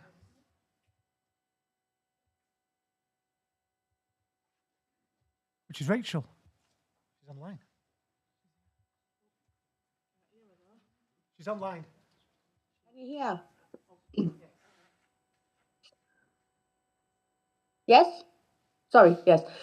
Rachel Hart, Branch 529, speaking and moving on behalf of the Executive Council. Rule change to 22.12, submission of conference resolutions. Remove the last line of the second paragraph, which was resolutions from branches will be accepted up to 31st of December. Like a few other rules, obviously in this section, it's just a tidy up exercise as we now accept resolutions up until the end of January. Please support the motion. It's formally seconded. Speakers? Okay, to the vote. Those in favour? Those against? It's unanimous. I do need, they can hear me in there, can't they? I do need somebody from standing orders to come and give me some more motions, please. Motion 16. Oh, sorry. Motion 17.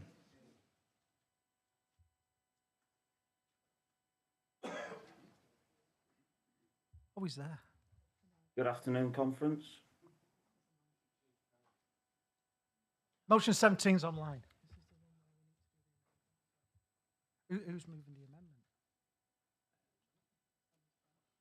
Okay. Good afternoon, conference. Can you hear me?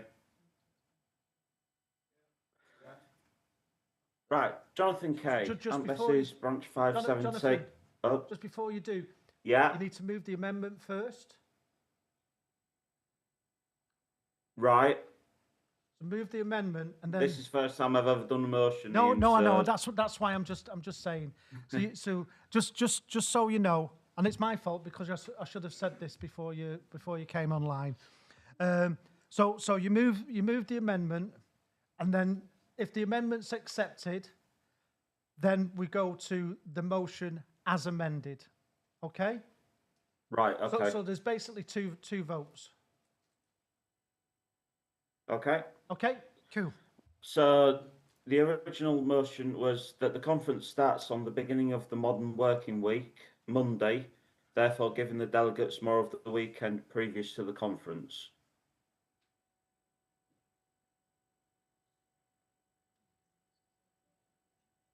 And then I was asked to amend it to remove rule change, remove the initial word that, and insert at the beginning of the motion that the EC looks into the feasibility of. Insert at the end of the motion, this could be considered cost saving with travel expenses, having delegates travel on a Sunday instead of a Saturday, and accommodation only being used Sunday to Wednesday inclusive. So the final motion, if accepted, would read as that the EC looks into the feasibility of the conference starting at the beginning of the modern working week, therefore giving delegates more of the weekend previous to conference. This could be considered cost saving with travel expenses, having delegates travel on a Sunday instead of a Saturday, and accommodation only being used Sunday to Wednesday inclusive. Okay, so just to clarify. And then I do have more of an explanation to go with that as well, sir. Well, just to clarify, I have to move the amendment first, because the full motion has to be either amended or not amended. So I just need to get the amendment sorted first, if that's okay. So obviously, does anybody want to?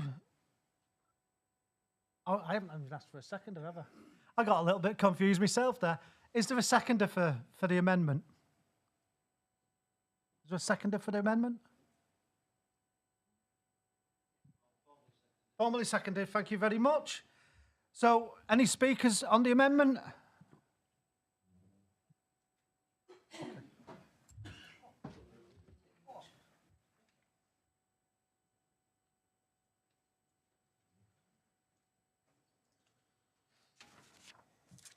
You were small.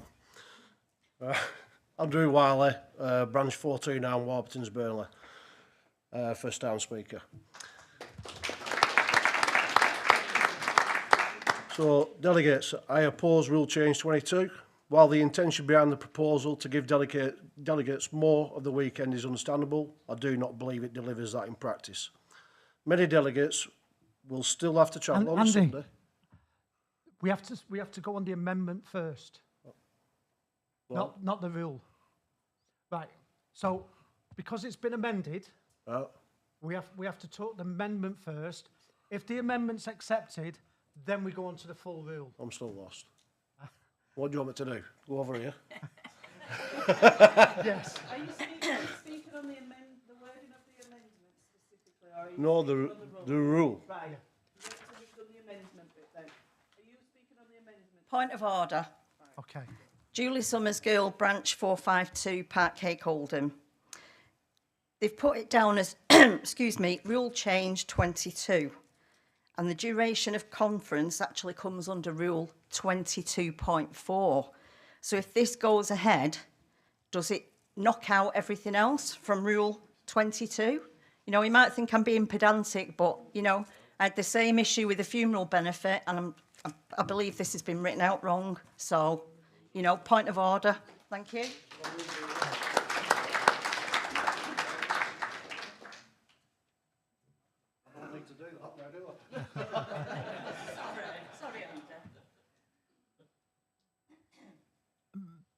Remember what I said this morning? When the standing orders reads out a report, and the conference votes to accept that report, it means that you've accepted that would be included. That does mean that that's when the challenge should have come at the point of order. And again, I understand it sounds pedantic, but that is how it is. So the fact that, you know, it was agreed and accepted means it stands. So I have to take the vote, but I do take your point of order, and I do accept the what appears to be an inconsistency, but because conference agreed on the standing orders report, I have to take the amendment.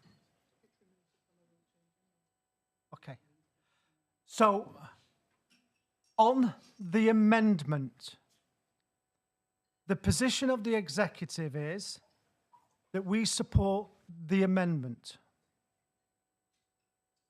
Okay? But now, I'm going to go over to you to vote on whether you accept the amendment. So, once we've decided on that, then we go into the full motion. So there's going to be 2 bites at this, really. So, on the amendment part only, do you accept the amendment? All those in favour of accepting the amendment? Okay, that's all those against. I have to do it, don't I? That's lost. Okay, so now we go to the rule, which was actually ruled out of order. So therefore, that motion falls now anyway. Okay? So obviously, so that means that we won't be debating motion 17, which at this point, so thank you very much online for your contributions. But now I can invite the Chair of Standing Orders, because I was panicking a little bit. So I was worried I might run out of, and you just might have to listen to me for ages. Nick Mead, Chair of Standing Orders, with my second report. Motion 20 stands. Motion 21 stands. Motion 22 stands. Motion 23 falls. Motion 24 stands. Motion 25 stands.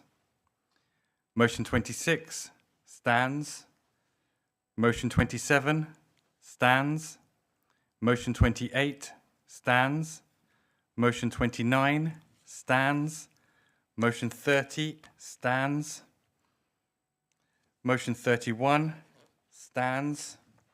We will then take emergency motion 2. That ends my second report. Okay. Bearing in mind what I've just said, has anybody got any points of order they want to raise? No? Cool.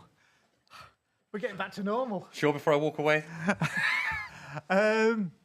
Accept the Standing Orders report. All those in favour? Anyone against?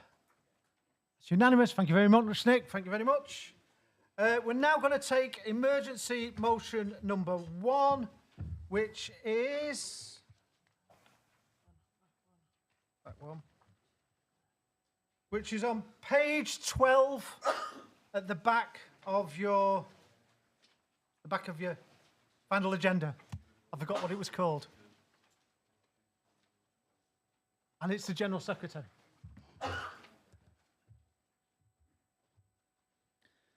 Conference. This motion is about protecting our union when legislation changes faster than our democratic structures can respond.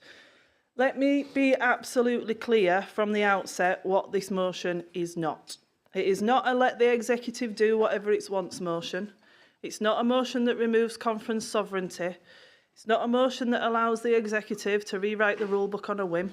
What this motion does is give the union a mechanism to deal with situations where Parliament changes the law and compliance becomes mandatory before conference has the opportunity to meet and debate the issue. And we've already faced exactly this situation. Earlier this year, changes relating to our political fund required us to amend our rules by a specific deadline. We did not have the luxury of waiting until annual conference. The choice before us was simple. Make the legally required change or place the union at risk of action by the certification officer and potential financial penalties. Conference, no reasonable or responsible executive could choose the second option. We are the custodians of members' subscriptions and the organisation that generations before us built, and we've got a duty to ensure that the union remains legally compliant and financially secure. That's exactly what this motion is designed to achieve. Now, I know some delegates may be thinking about other legislative changes that are currently being discussed, particularly around things like electronic balloting for industrial action and internal elections, so I'll address that directly too. There is legislation moving through Parliament around electronic balloting. However, everything that we've seen so far suggests that it's likely to be permissive rather than mandatory. In other words, it may allow unions to use electronic balloting, but it is unlikely to force unions to do so. And Conference will know that when a rule change to permit online balloting came before us last year, it didn't pass through Conference. So our position would remain unchanged in that area. Until Conference decides otherwise, we'll continue to conduct ballots in accordance with our current rules.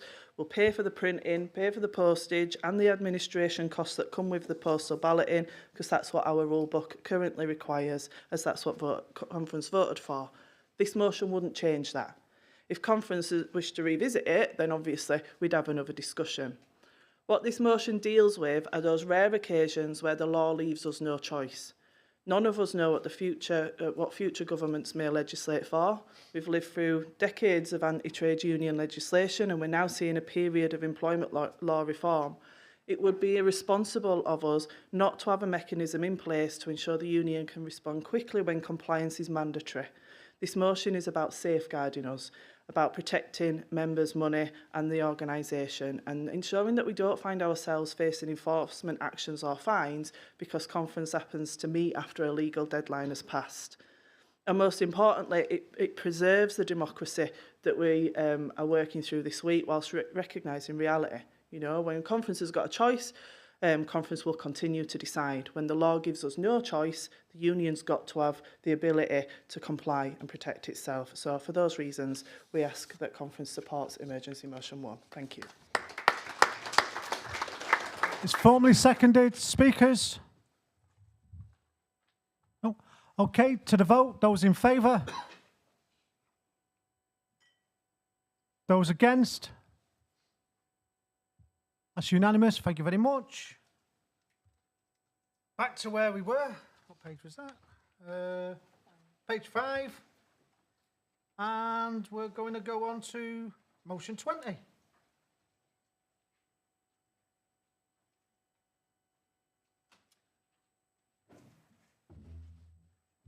And can we welcome, first time at Conference, Delegation 600.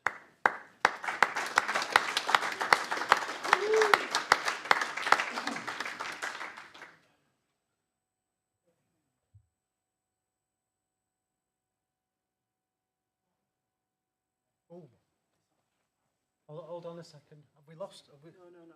They can hear us? Yeah, okay. Sorry, come on. I'm Rosa from Branch 600, first time speaker.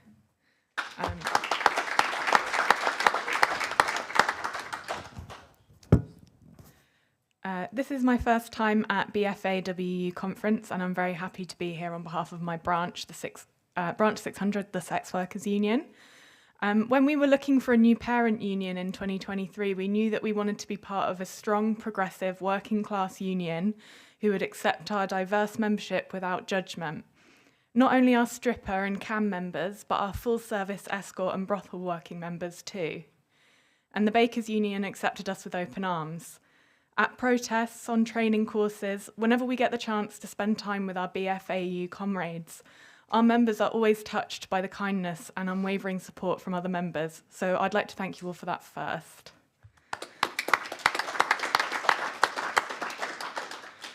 Our membership is made up of any worker who sells their own sexual or erotic labour, strippers, cam workers, porn performers, escorts. We have fantastic organisers in our branch, and we've had some fantastic wins, but it's incredibly difficult to organise full-service sex workers because although it's not illegal to buy and sell sex, so many other parts of the job are criminalised. Although much safer, it is illegal for an escort or prostitute to work with another person, even sharing a flat or a hotel room. If they do so, they risk being arrested for brothel keeping. They must work alone to not break the law, which leaves them vulnerable. Our members who work in brothels cannot bargain or pursue employment rights because the bosses are breaking the law to begin with. Instead, they're forced to put up with exploitation and mistreatment when they would like to have the same workplace protections as any other worker. People that work on the street are breaking the law by soliciting. They can receive a fine, which leads them to needing to make more money than they did before, so they have to sell more sex.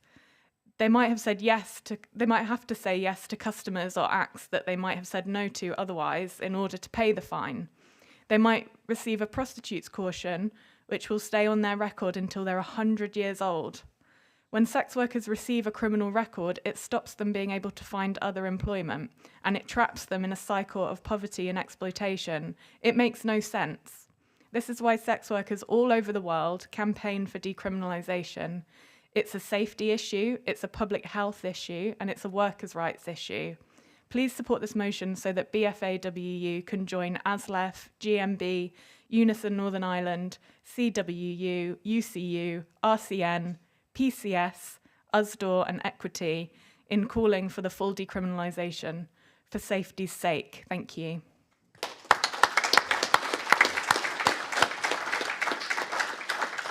Seconder?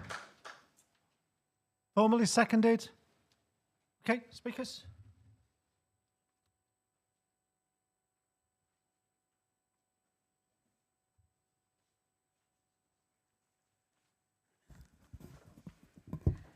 Neve Bland, Branch 429, Warburtons, Burnley. I support this motion. Current laws make sex work more dangerous by forcing workers into unsafe conditions and preventing them from protecting themselves. Criminalisation also traps people in poverty and limits access to healthcare, rights and future employment. Decriminalisation is backed by major human rights organisations and unions because it improves safety, health and working conditions. Recognising sex workers as workers is essential to ensuring dignity, rights and protection. Please support this motion.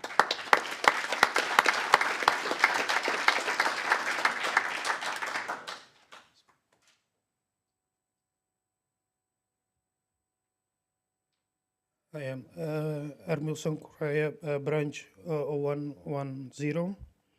I support this motion because I think everybody is entitled to a safe working environment where it's not being discriminated and basically put in danger. So I support this motion. Any other speakers? Hold on, Michael.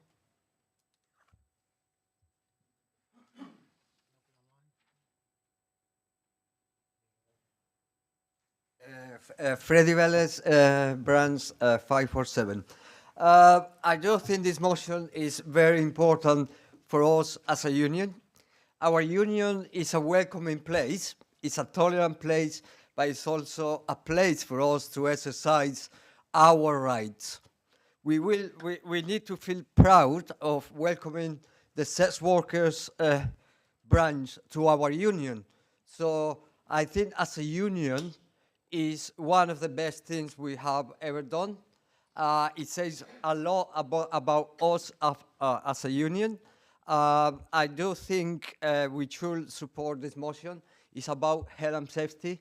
It's about people working with dignity and be recognized as workers as the rest of us. Please support. Any other speakers? Okay, Michael.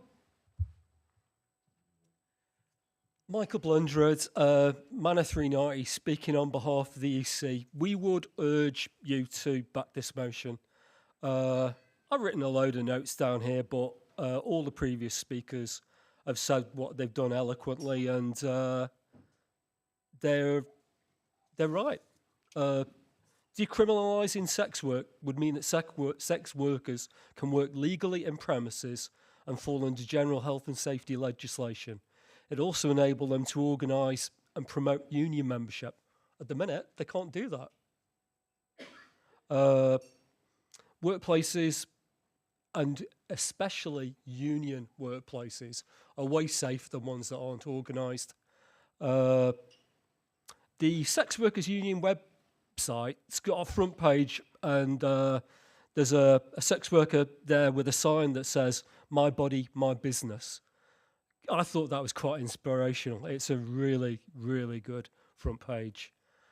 Those who work in the sex industry say that sex work is work. They're workers. And that it's a method of earning a living through their own labour. It's highly gendered, it's stigmatised, and often precarious work. But it's work that pays the rent, pays the bills, puts food on the table of thousands of families across the UK. We should stand in solidarity with those workers who are trying to gain the protections and rights that we all deserve by passing this motion. Please support. Okay, to the vote. Those in favour? Those against? Okay, that's carried. Thank you very much. Motion 21.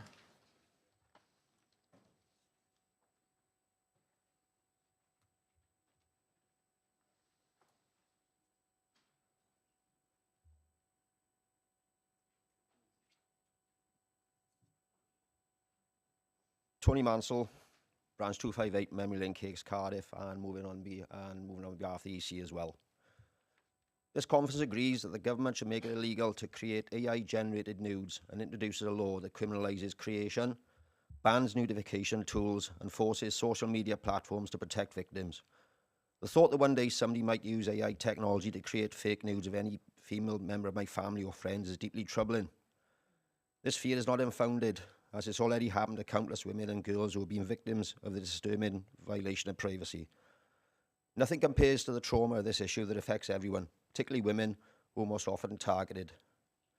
The UK law has a critical gap. While sharing deepfake porn is now illegal, creating it isn't. This means somebody can generate explicit images of you with complete impunity as long as you don't share them. This is about protecting human dignity and bodily autonomy in the digital age. Let's stand together against this modern form of exploitation and ensure that technology serves humanity, not harm. Please support. Seconder.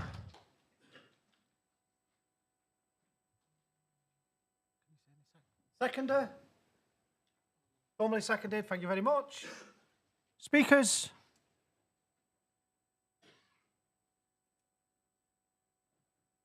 Okay. Tony was moving that on behalf of his branch and also on behalf of the executive, so there won't be another speaker from the executive. So to the vote, are those in favour? Those against?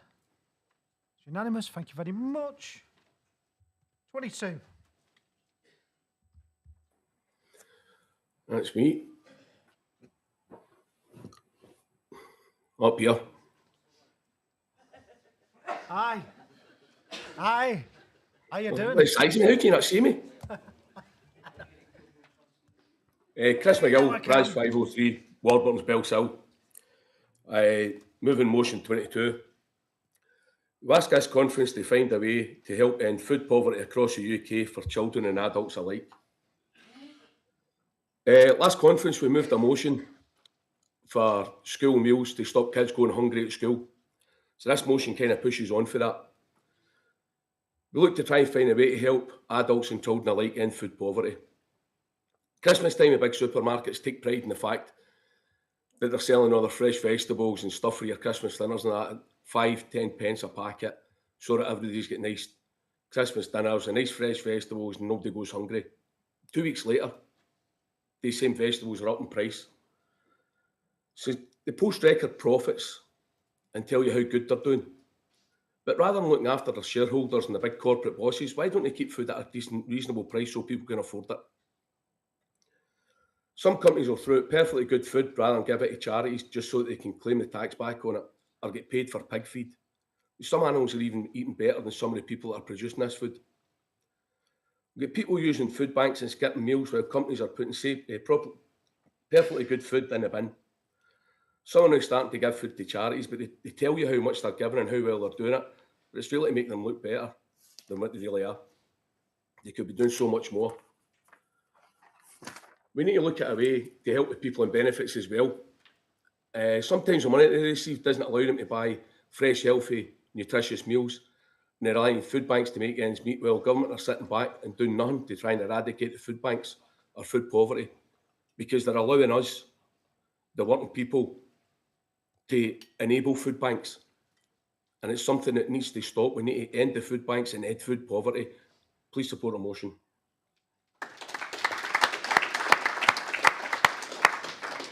Seconder? Formally seconded. Speakers?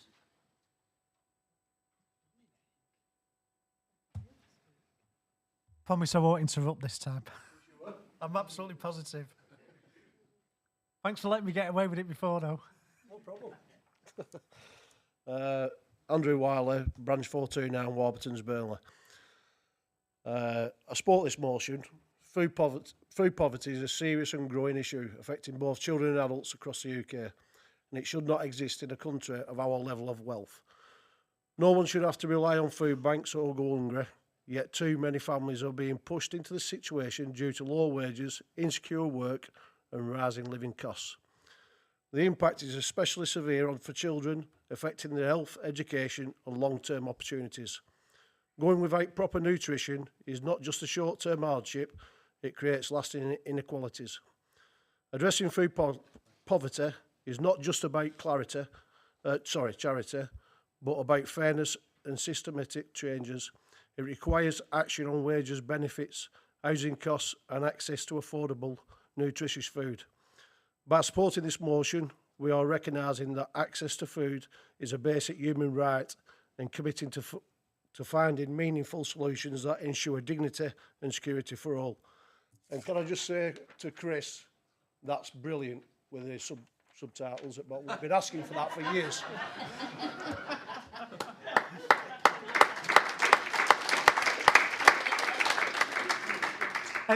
Any other speakers?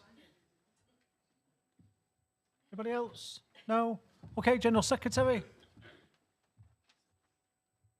Conference, obviously the Executive would ask you to support this motion. We know better than most, don't we, the cruel irony that exists in our society today. People who grow, process, transport and sell food are too often the very people struggling to afford it. Food poverty is not an accident, it's not inevitable, it's the result of political choices. Low pay, insecure work, inadequate social security and a system that too often puts profit before people. That's why I'm so particularly proud of the role that our union is doing within the Right to Food Commission.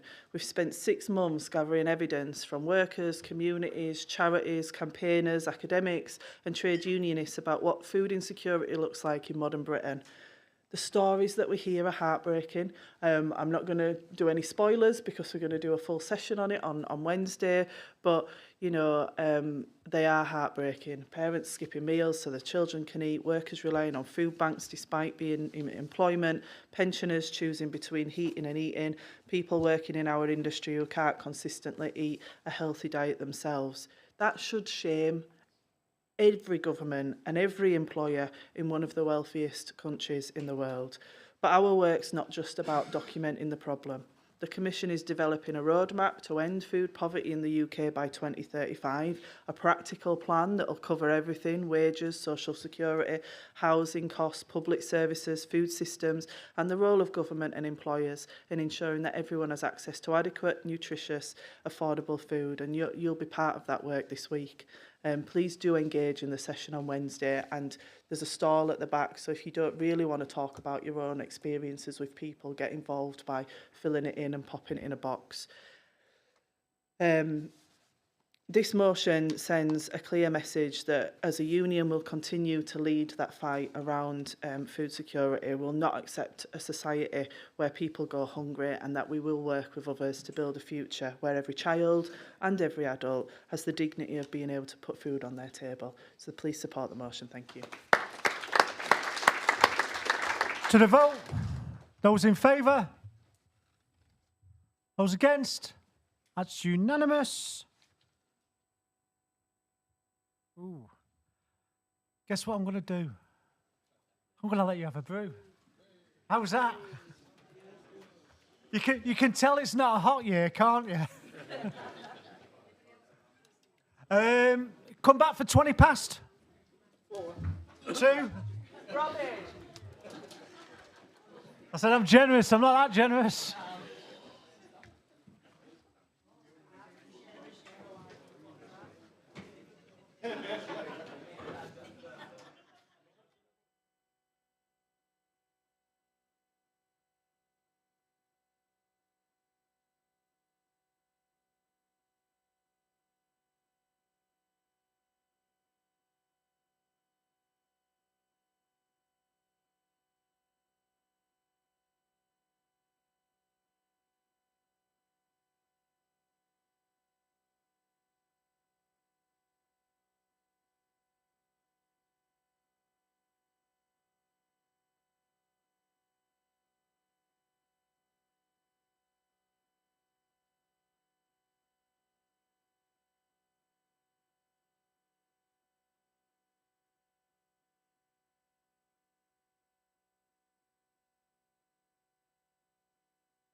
Where am I at? 24, is it? That's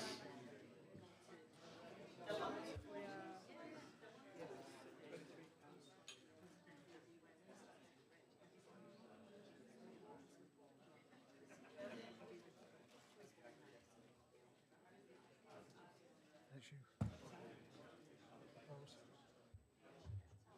Okay, is everybody settling down? Making sure the doors are shut. Motion 24.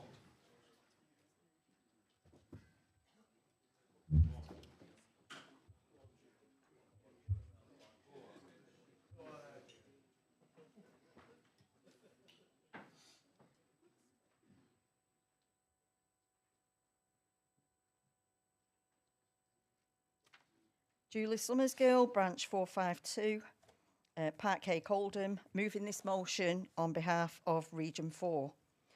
That this conference agrees our union needs a proper joining criteria. Many members join online and demand assistance before they have made any union contributions. Our union wants to help members in need, but we're not a charity and should ensure a national criteria is in place to pay dues before getting union help. This has happened a couple of times at my site. We had a salaried member of staff join the union. The full-time official went in and represented them, and then they picked up the phone, cancelled the direct debit. They'd not made any payments. That can't be right.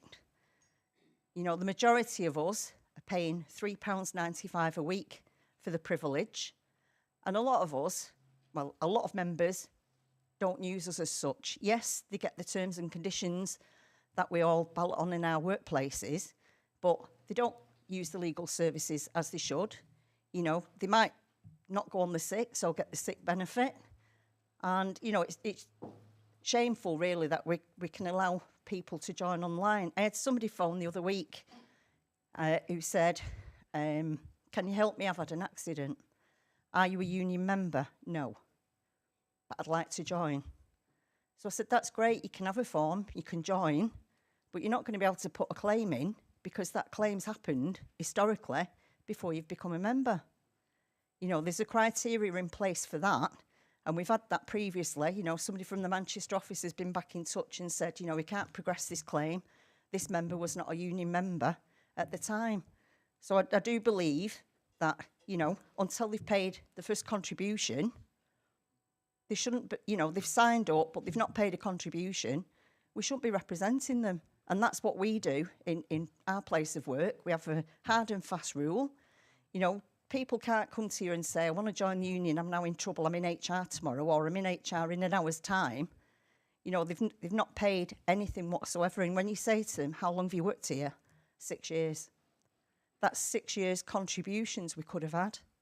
And it just seems shameful. Like I said, we definitely need to put something in place to make sure that people are not milking us and using us for the wrong reasons and then withdrawing or sending a letter up to wages to say, please stop my deductions when they've not physically done anything. Please support this motion. Seconder, formally seconded. Speakers.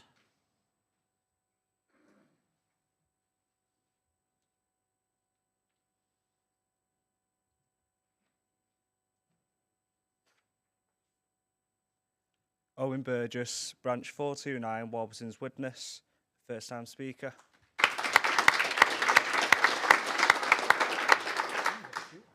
I support this motion. Whilst our union exists to support members, it is also important that we maintain fairness and sustainability in how that support is provided. Introducing a clear national joining criteria helps ensure that members are contributing before accessing assistance. This is about protecting the strength and integrity of the union. So if it can continue to effectively support those who need it, a consistent approach also avoids confusion and ensures all members are treated equally. By backing this motion, we are reinforcing the principle that collective strength relies on shared contribution as well as shared support. Please support this motion.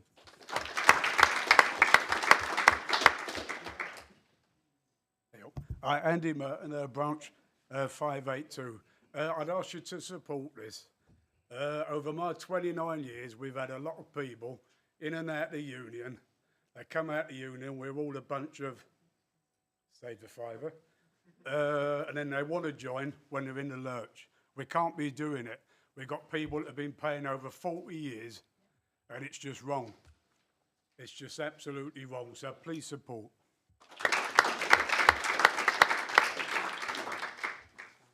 Hey up, Zeal, branch 507. Just reiterate that. I'd like us to support this. At the end of the day, we're a collective of people and we want to show solidarity amongst each other. We want to work towards a better working future for everyone. And if you want to be part of that, then be part of that. But don't start coming and joining us when you're in trouble and 3, 4, 5 years or whatever prior to that, I don't like the union, what's the point in the union, if you want to be part of the movement, and be part of the movement, and then we'll help and support you, and I think that's fair enough. I'm going to save myself from waffling. Thank you very much.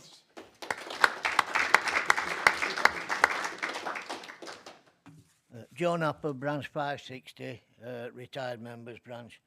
I had a case when I worked in Warburton's. A guy had an accident on Mixer. He'd nearly ripped his thumb off. And he came to me and said, can I join union? I said, well, Lee, I says, you've been here about 10 years now.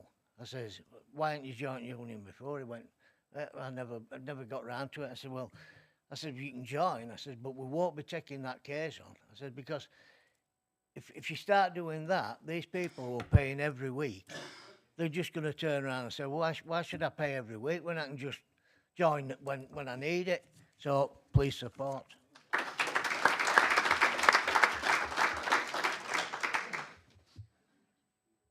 Remilson Correa, branch 110. Support this motion because it happened to me recruiting somebody without knowing he was in trouble already. And once I take him out of the trouble, after he canceled the membership.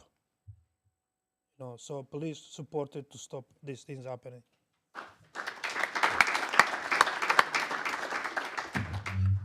Any more speakers?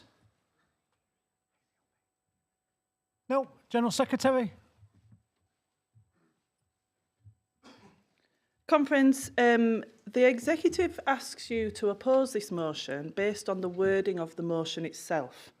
We understand the frustration that sits behind it. We've all experienced occasions where somebody joins the union when a problem arises and immediately seeks support. But I would urge Conference to think carefully about the unintended consequences of what is being proposed. At its heart, this motion suggests that members should have to pay dues for a period of time before they can receive union assistance. The difficulty is life doesn't work to a timetable, does it? What happens if you join the union on day one via direct debit? There's a 2-week cooling off mandated period that we've got to abide by legally, and the collection happens monthly in the middle of that. So it's missed. They then don't pay a direct debit payment for what could then be 6 weeks, which is through no fault of their own, and a genuine workplace issue occurs that they couldn't have possibly known about on week 4. What happens when somebody joins on a monthly payment cycle and no subscriptions have yet been collected through no fault of their own, or where the employer fails to collect or start deductions despite them receiving the instruction? Are we really going to tell those people that they're a member in name only and that the union they have chosen to join will not help them? I don't believe that that's who we are as a union. Let us think about organising too. Imagine a non-union workplace where workers come to us because they face bullying, unsafe conditions, low pay or victimisation. They want to organise collectively and they want BFAWU support. Do we say, sorry, come back when you've all paid for a set period of time? Or do we do what trade unions have always done? Support workers, organise a campaign, recruit members, build workplace structures, win improvements and grow our union. I know which approach built our union and all your branches that are here today. The motion also seems to suggest that it's only online joiners that are somehow different from other members and that many of them join with pre-existing issues, and the facts simply do not support that argument. Last year, 2,243 people joined our union. Of those, 1,507 joined online. The overwhelming majority of them did not join with pre-existing issues. They joined because they wanted union membership, because they believed in collective organisation or the work that we're doing as a union, or because they worked in workplaces where we were active. And let's be honest with ourselves, every branch represented in this hall will have seen members join because an issue has arisen. That happens in recognised workplaces as well, and not just with online joiners.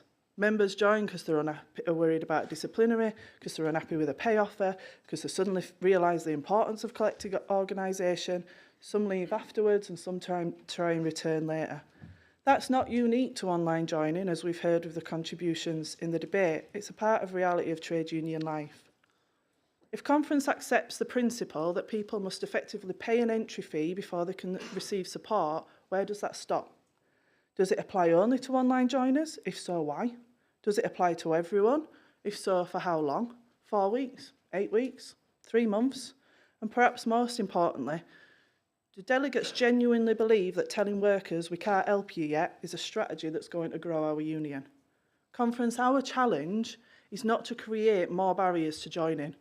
Our challenge is to recruit, to organise, retain members and demonstrate the value of trade unionism. We've already mechanisms and rules in place for pre-existing issues and to deal with exceptional cases and make sensible decisions. What we should not do is create a blanket policy that could leave genuine members without support when they need it most. Trade unions are strongest when workers see us as relevant, responsive and willing to stand alongside them. If we want to grow our membership, build our workplace power and organise new sites, we need to be opening doors, not closing them. For those reasons, on the wording of the motion itself, the Executive asks Conference to oppose this motion. Thank you. Right, reply.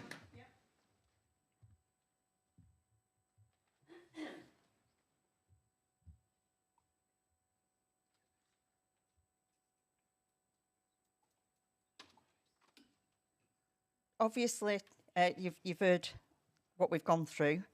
I've got an email that was sent here to somebody that says, unfortunately, after looking over your case, it has come to light that the process you are currently going through started prior to you joining the union on the 16th of March. You had an investigation meeting on the 12th of March, which has resulted in the invitation to the disciplinary you emailed seeking support with. This means that we are not able to represent you in your upcoming disciplinary hearing or any subsequent appeals. It is clear during the signing up process online that pre-existing issues would not be supported. I appreciate this will be disappointing to hear, but we have rules to follow. And I just believe that now we're contradicting what is actually there. It's in black and white.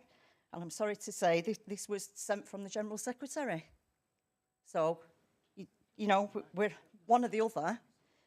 You can't say, yes, we're accepting you from day one. And then obviously we're saying, you know, you've contradicted yourself in the email. Sorry. Okay, to the vote. Those in favour? Those against? That's lost. Okay, conference. You can close your agendas for today. It's tomorrow morning, Robbie. As you'll notice, we've been joined up here by our next speaker. Naomi has a long history of activism. And for those that aren't aware, Naomi, I think, was the first Jewish woman to be elected to the Labour Party at the height of the anti-Semitism and was never allowed to take that first Jewish seat on the Labour Party executive. For a party that claimed that it was about supporting Jewish people, to actually deny the first Jewish woman to be elected does not stand, I believe, in good stead. Naomi has been active in an organisation that used to be called Jewish Voice for Labour, but now I believe it's called the Jewish Voice for Liberation. I have a long history of working alongside Naomi on many, many different campaigns, and it's my absolute pleasure to invite Naomi to address you today.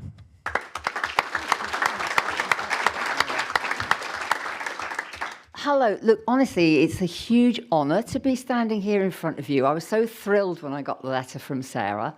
I had no idea that you welcome speakers like me to your gathering, and it's brilliant. I'm so pleased, because as Ian said, he and I have worked together for quite a long time, mainly in a thing with Ken Loach and Andrew Feinstein and great people like Audrey White. We were trying to build a network to keep the left together when things were going haywire back in 2023. I'll talk a bit about that in a minute. Ian and I actually worked together on an interview I did with him, because I used to be a journalist, as I'll mention later, about BFAWU and Jewish bakers. And I drafted this story called A Proud History. And we got the draft ready to go in October 2023. But you might remember that the world sort of blew up and everything went bonkers from October 2023. And that article, it's still sitting in drafts on my laptop. We were overtaken by events. We had madness going on in Palestine. We had the rise of reform and further right organisations in this country, attacks on our right to protest, huge ferment in the Labour Party. We ended up launching this For the Many thing as an antidote to apathy and despair. But I think now, looking back, now I've been and seen you all and been welcomed here, I want to publish that article now. And one of the things we said in it, because I learned a lot preparing that article, is that by 1891, the union, your union, had 4,000 members, nearly half of them in London. I'm quoting from the article that I wrote with Ian's help, where it had set up its HQ. Welsh and Scottish unions also joined. The first UK conference, like this, took place in Leicester in 1892. You probably all know this, I'm sorry, I just thought it might be interesting to see how it will go in this article when we publish. In 1902, there was a big debate which resulted in the union deciding it was time to break with the Liberal Party in order to create a political voice of Labour. Members were levied to support on-the-ground organisers, building the newly formed Labour Party. The Bakers' Union was one of its very first affiliates, an affiliation that ended at BFAWU's National Conference in September 2021. And my story quotes Ian. The decision was based on Labour's failure to support workers during COVID, not challenging the government, because Labour was in opposition then, of course, agreeing with everything it said, and then refusing to back the call for a £15 an hour minimum wage. Within a few weeks of the union disaffiliating, Ian had been expelled from the Labour Party. That was September 2021. So he was actually a year ahead of me getting expelled. I was expelled about a year later, which I'll talk about in a minute. And the Jewish Chronicle at the time said that the reason for his expulsion was that he had shared a conspiracy theory about the Jewish labour movement. Now, the JLM was a Zionist group, still exists, which claimed to represent all Jews in the Labour Party. And the Jewish Chronicle said of Ian that in 2017 he promoted an article that claimed the JLM had been implicated in the efforts of the Israeli embassy to damage a Corbyn-led Labour Party with confected allegations of anti-Semitism. That's apparently what you said, Ian. The article claimed an investigation by Al Jazeera had shown JLM was, quote, acting as a front for the Israeli government's efforts to oust Corbyn. Well, it was true, wasn't it?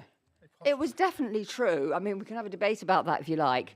But in fact, it was true, and that was the reason that me and other Jewish comrades on the left formed Jewish Voice for Labour in 2017, because we were up against all these smears alleging anti-Semitism against people on the left, and it was part of a right-wing campaign to try and get rid of Jeremy Corbyn and all his left-wing supporters. We waged an unsuccessful fight to save the left. And many of us were expelled, many Jews were expelled, as Ian just alluded to, during this so-called anti-Semitism campaign. And of course, thousands of people left the Labour Party in despair. And we thought about it for a bit, and we decided that going on demonstrations with a banner which said Jewish Voice for Labour was starting to look a bit silly. People were coming up to us and saying, why are you supporting those genocide-denying right-wingers in the Labour Party? So we've changed it. And I now have a flag which has liberation stitched over the word Labour, which causes quite some amusement when people see it on demonstrations. Anyway, in researching for this speech, I found out quite a lot about your union, and I was mightily impressed. I looked at the news that you cover on your website, and it's a breadth of issues, all to do with solidarity, why climate action is a trade union issue, equalities, diversity and inclusion calendar. You've got everything in there. I was amazed, things I'd never heard of. Of course, reform will put a stop to all that if they get into power. You won't be able to have diversity, equalities and inclusion. You've got End Not Defend, that campaign for stronger laws to prevent workplace sexual harassment.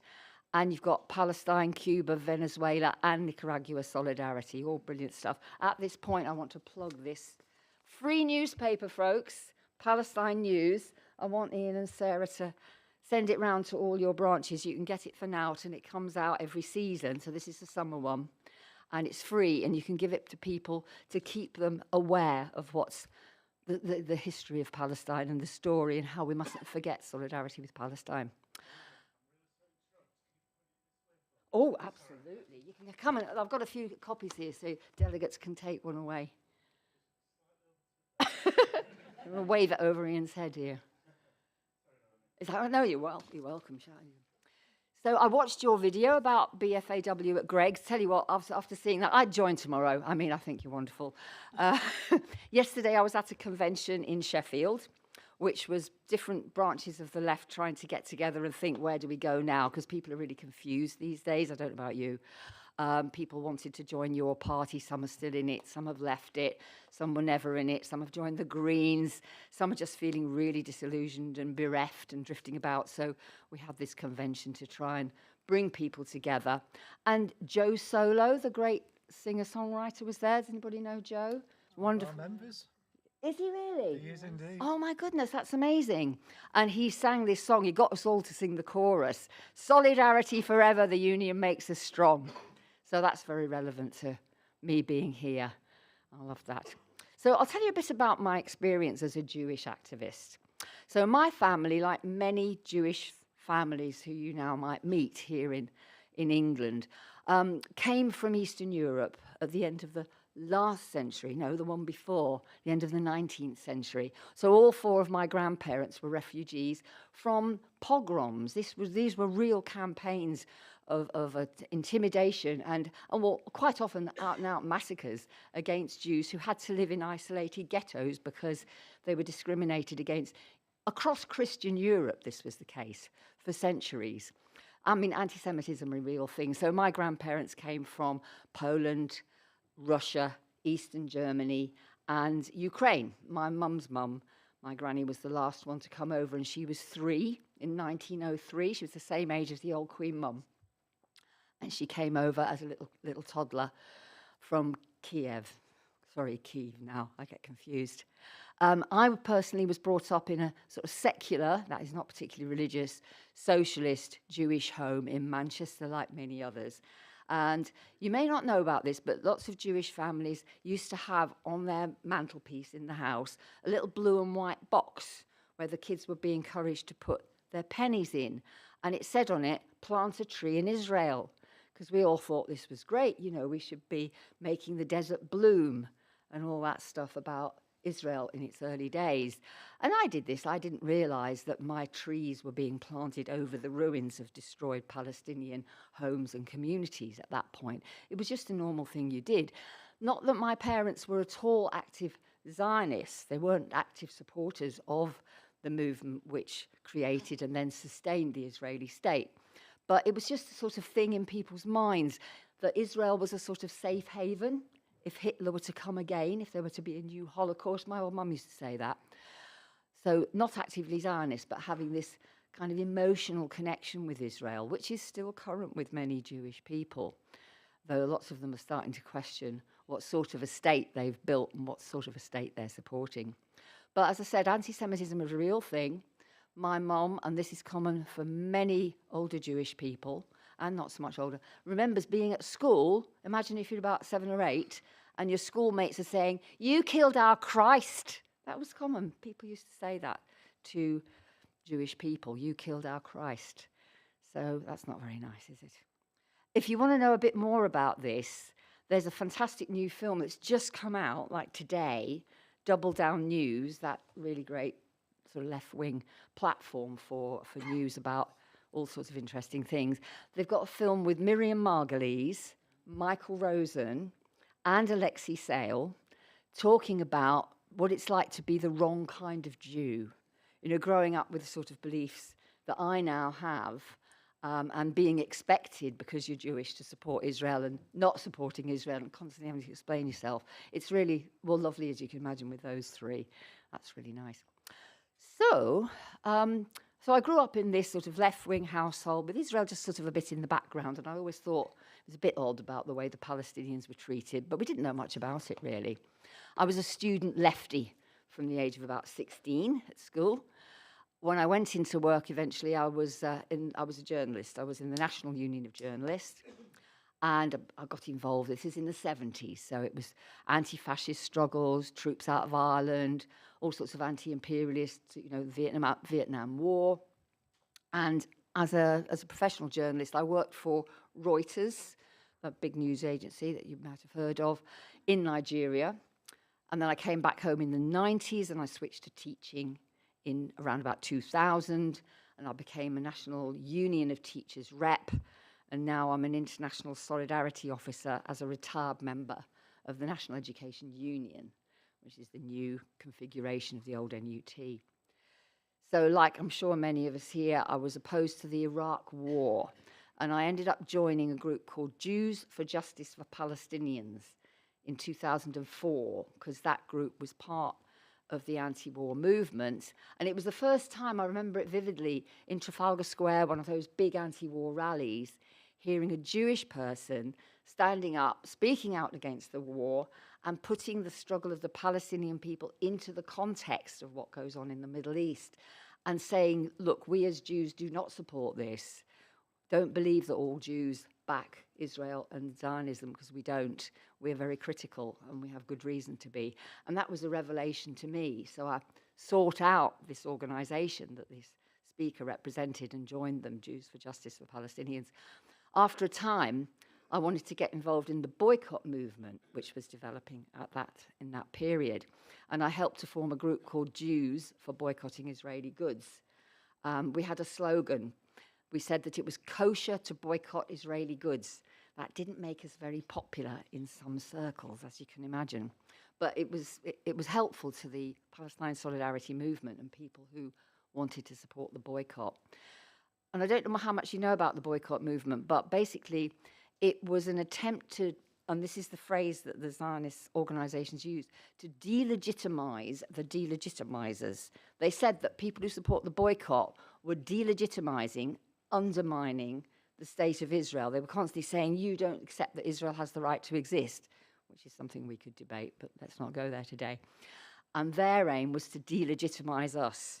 So they used the best weapon they could think of, which is to accuse us of hating Jews. And that's been a weapon in the arsenal of Zionists for many, many decades. It's not new, but it really ramped up when the BDS movement started to get going in these sort of early noughties, 2006, 2007. And one of my great pride and joy, there have been lots of things that we've done that I'm proud of, but there's the cultural boycott, which attempts to isolate Israel in terms of its use of culture and also sport to present a face, sort of normal face to the world. So the cultural boycott says, actually, no, we don't have business as usual with a state like that, any more than we did with South Africa, going back a couple of decades. And so people would go out, they would try and prevent famous musicians, artists, whatever, going to Israel to give succor to the Israeli state. But they would also stage actions when Israeli cultural ambassadors, as we called them, came here. And one such instance was in 2011 at the Royal Albert Hall when the Royal Promenade concerts were going on, the proms, and the Israel Philharmonic was playing. And we organised this big protest. I went and bought 44 tickets for the concert. And people went in with little flags sort of tucked down their underwear and things like that. And we actually, we sort of burst out on a number of different occasions during the concert, and we had a little choir which sang Israel End Your Occupation, There's No Peace on Stolen Land, to the tune of Beethoven's Ode to Joy. We all got hustled out, of course, and then people got up at different points calling out Free Palestine, different slogans. And we actually forced the BBC to stop broadcasting the proms, which, I mean, it's an international thing. Never in the 75-year history at that time of the proms had a broadcast ever been halted for any reason, and we did it and got quite a lot of coverage. So that protest was actually referred to recently when a group of young Jewish artists of Palestine, protested about Zionist funding and censorship and complicity over the Gaza war. They did a protest at the Royal Albert Hall over the Melbourne Symphony and the BBC having been complicit with the Gaza war. So, you know, part of a fine tradition. And one of the other campaigns I got very involved with, although I know nothing about football, I know a lot about how UEFA and FIFA are organised and how the football institutions permit Israel to continue to act as if it were a normal state that deserved to be given full recognition in international football, at the same time as suppressing Palestinian football mercilessly. And I don't know if you've heard, but just yesterday, the Israelis arrested 2 young women who are footballers who were part of the Palestinian national squad. And this is on the eve of the World Cup. They arrested them and accused them of terrorism. Reports suggest they may have thrown stones at a tank or something. I mean, this is just inconceivable. There is a petition going around about this, so please do support it if you possibly can. You'll have seen the fiasco last year over the team Maccabi Tel Aviv, with their known cohort of extremely racist, thuggish fans coming over to Birmingham to play Aston Villa, and communities in Birmingham realising what was happening and suggesting that they should not be allowed to bring their fans. Now, this to me was utterly sensible. We'd seen just a few months earlier how those same fans had rampaged around Amsterdam, attacking Muslim taxi drivers, tearing flags that people had outside their houses down, chanting the most abusive, obnoxious anti-Arab stuff in the railway station and in central Amsterdam. So, you know, there was a decision by I can't remember what it's called, a safeguarding committee, I think, in Birmingham, that the fans should not be allowed to come. Instantly, there's this massive campaign to suggest that everybody in Birmingham hates Jews and that these lovely tourists from Israel are going to come and enjoy a football match and we're going to ban them because we hate Jews. Completely ignoring this background. It was one of the most despicable instances of what we call the weaponization of anti-Semitism that I have seen, and it resulted in the dismissal of a police officer who had, you know, accepted that these arguments were valid about banning those fans. Horrible, horrible case. So we really have to be aware of what this weaponization does to us, because it makes people think. First of all, it makes people think that all Jews, most people don't know about people like me, all Jews want to ban any expressions of support for Palestine. It makes people think that we're all censors, that we're all so, you know, terrified of anti-Semitism that we can't bear any suggestion that anybody should be critical of Israel. Really, I mean, Jewish Voice for Liberation does education workshops about all this stuff. We'd love to come and talk to your branches, and if people are confused about it, because if people are confused about it. And now, of course, we do have genuine anti-Semitic attacks going on. You know, we had ambulances set on fire in Manchester. We've had stabbings in Golders Green. We've had people killed, actually, in Heaton Park in Manchester. I mean, this is real anti-Semitism. That's what anti-Semitism is all about. It's not about somebody waving a Palestinian flag because they're in solidarity with children who are having their arms and legs blown off, for heaven's sake. That's real anti-Semitism, and we're facing it now. Oh, my battery's about to run out. Because of the way the media and our political class misrepresent the reality of what Israel is and what Israel does and what Palestinians suffer and what is really in the interests of Jews. Not only that, we're now, our own right to protest and even to fair trial is now under attack because of all this. So you'll have heard about Defend Our Juries, the people who have sat on the street quietly holding up a placard saying, I oppose genocide, I support Palestine action. I've been arrested twice doing that. Lots of old Jews are getting arrested doing that. But we're told that all these protests are Jew-hating protests. I mean, we really do live in a weird world. And now we've got these young people who are protesting against Elbit Systems, a massive Israeli arms manufacturer, held on remand, no bail, for 15 months, some of them 18 months, been tried, didn't get the result the judge wanted, retried, and now they've got criminal damage charges against them and one case of GBH without intent. He's going to sentence them on Friday in Woolwich Crown Court, and he's going to accuse them of terrorism. Although what they did was done before Palestine Action, the group they're part of, was proscribed, and their charges against them were nothing to do with terrorism. The jury convicted them not knowing that when sentencing came around, they could be given charges appropriate to an ISIS terrorist. It's really dangerous. So John McDonnell has done a video about that, which you can find easily online, worth watching because he understands the situation. It's a threat to us all. People supporting Palestine, people fighting for environmental rights, people fighting for workers' rights. We're all under threat. We really need a mass party of the working class. We haven't really got one at the moment, have we? And the convention I was at yesterday was an attempt to build connections between the many different threads of people who, as I said earlier, support your party, are disappointed with your party, are involved with building their own local organisations. There are lots. Collective Action for Palestine. All over the country, there are people getting together to build their organisations. And like Joe Solo said at the convention yesterday, solidarity forever. We've got to build those connections. I'm going to end with a little quote, which is emblazoned on the Jewish Voice for Liberation flag and on our website. It derives from the Warsaw Ghetto, 1943, when a small bunch of Jews who were doomed to die, basically, fought off the Nazi forces in the Warsaw Ghetto for more than 40 days. It was extraordinary.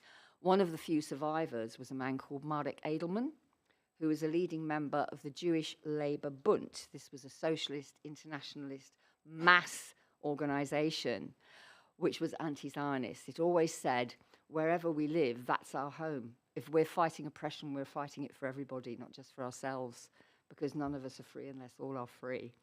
But his slogan that we use, and I commend it to you, is that we are always with the oppressed and never with the oppressor. Thank you very much.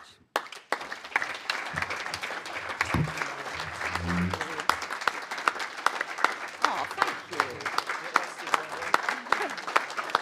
He's old. Lovely. Great. I don't know if we've got time for any people want to ask any questions. Okay, listen, I better put my mic on, answer. You won't hear me. Oh, we can always Naomi says she's happy to take a question if you want to take a question, if anybody wants to ask her a question. Or if you want to make a contribution. Anything you've come across in your own experience that you think, oh, what was all that about? Maybe we can have a chat about it, or I don't know, anything. Don't be shy. Don't be shy. I can see something brewing on that table over there, but they're not quite sure whether they're going to put their hands up or not. Yes. Yes. Hello. Oh.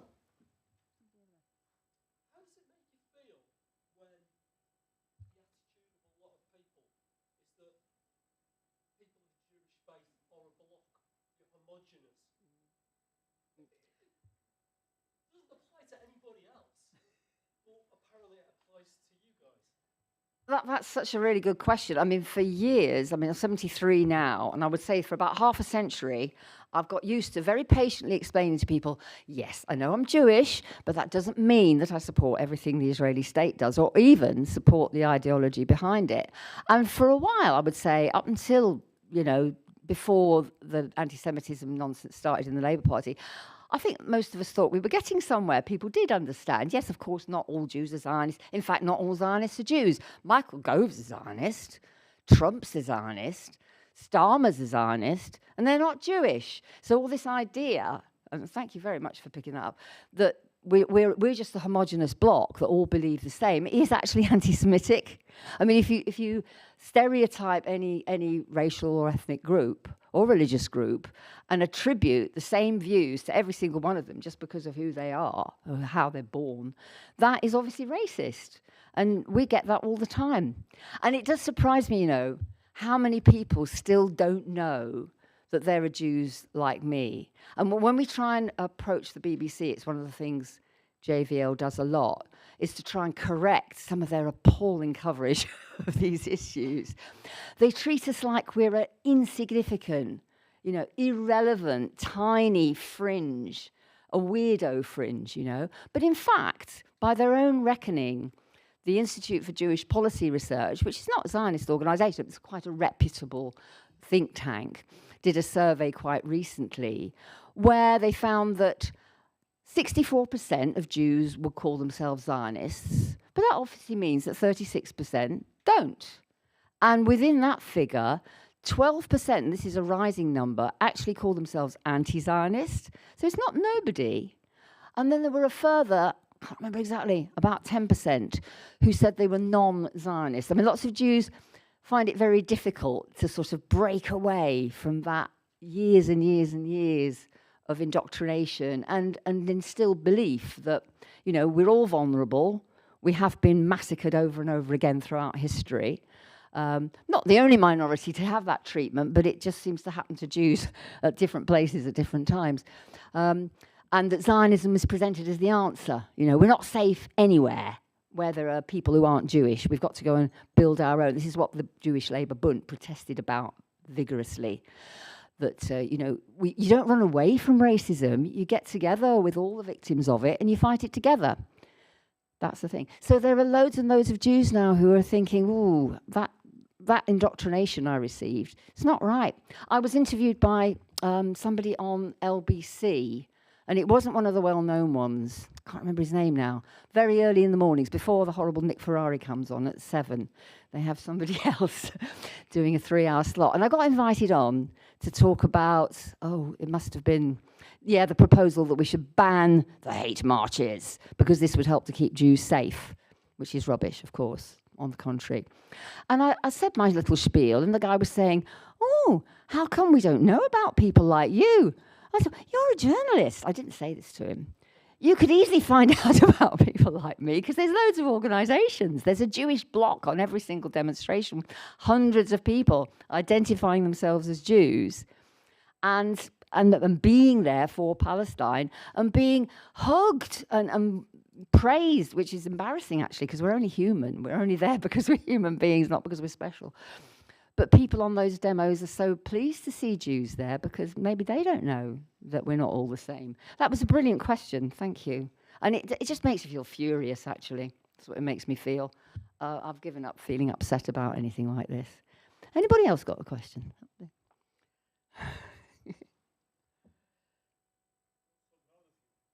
Oh, let's see. Oh, thank you very much. You're making me blush now. Thank you. Go on, Neil.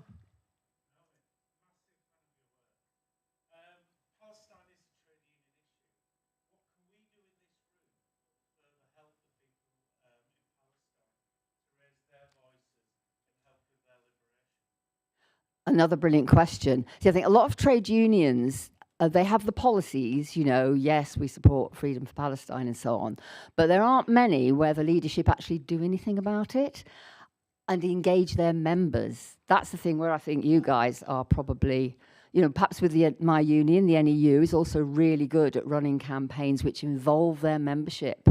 Like, in fact, next week, the NEU is having a whole day of educators against the far right, where this question of anti-Semitism and the reality of it and not associating it with Palestine is going to be an issue.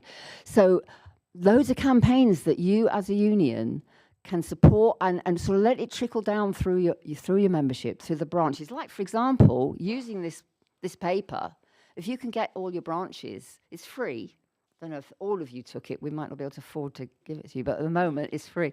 And get the word out. And the point about a paper like that is it tells the stories about what's going on with Palestinians in ways that ordinary people can understand, because most people, it's too painful, isn't it? It's over their heads. People don't want to address it. So tell the Palestinian stories in every forum that you can. When you get petitions like this one about these two young Palestinian female footballers, get those petitions out to all your members, encourage them to tell their friends and talk to them about it. Any way that you can in workplaces. It's difficult in workplaces because if you come in wearing a Palestine badge, you might find yourself being disciplined for that. And particularly if this latest report from the odious John Mann is carried out and the government said they'll accept it, it's going to be harder, and that's mainly about the NHS, but it applies everywhere. But give your members the knowledge that they need so that they understand, and encourage them, support them. If anybody does get victimised, obviously I know you would, but get in there and educate employers as well about the fact that it's not anti-Semitic to support human rights for Palestinian people. I mean, it's just really, there's such a lot one could do as a union. Involve the members, that's what I'd say, because as I say, there are lots of unions that have all the right. Can I tell you a little story? It's a bit naughty. It's about another trade union leader. Oh dear, maybe I shouldn't say. You know the great Ken Loach, who was also the massive filmmaker, famous around the world, brilliant socialist films for decades. Also expelled from the Labour Party, like myself and Ian. Anybody else here expelled from the Labour Party? Yeah. Oh, yeah, great. We're in good company. But Ken Loach was invited to come down to near where I live. I'm in Kent. Ashford had a whole day of celebrating, commemorating 100 years since the general strike in 1926. And Ken was invited down to speak about a showing of one of his amazing films, because in the 70s he made a series called Days of Hope, and one of those 3 films, shown on the BBC, would you believe? You never get Ken Loach shown on the BBC now. It was about the general strike. So, wonderful thing. The mayor of Ashford was a lovely woman. She's great. She was so pleased to have Ken there.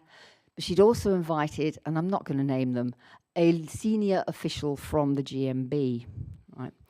Because it's a big trade union thing. They had all the local trade unions represented at this commemoration, bits from the museum, banners, all that. So it turned out this person, and I won't identify them, had said, yes, I'll come and I'll make my speech, but not until after Ken Loach is gone. They would not appear on the same platform as Ken Loach because he's been vilified as an anti-Semite, which is utter rubbish and defamation, in fact. Couldn't believe it. I mean, Ken just laughs it off. He's used to it now. So you don't want to be a trade union like that one, where they daren't be in the presence of someone who's in solidarity with Palestine for fear of their reputations being tarnished in some way. You want to be bold in your solidarity, as I can see from your website and everything that you are. That'd be brilliant. Yeah. Thank you.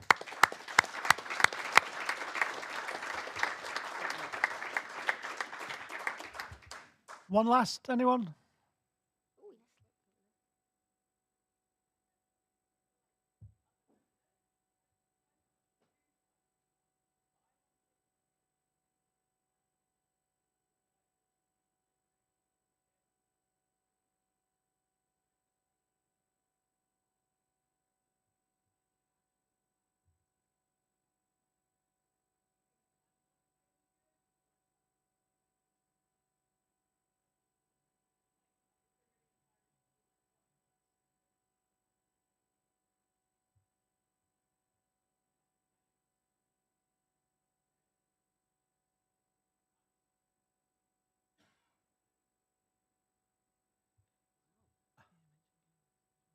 Yeah, you're organising in Gales, aren't you? And it's I'm a bit ambivalent about whether they are a boycott subject or not. There's been debate about it, but they definitely have had Israeli connections. That's a good question, but I can't answer it. No, that's great.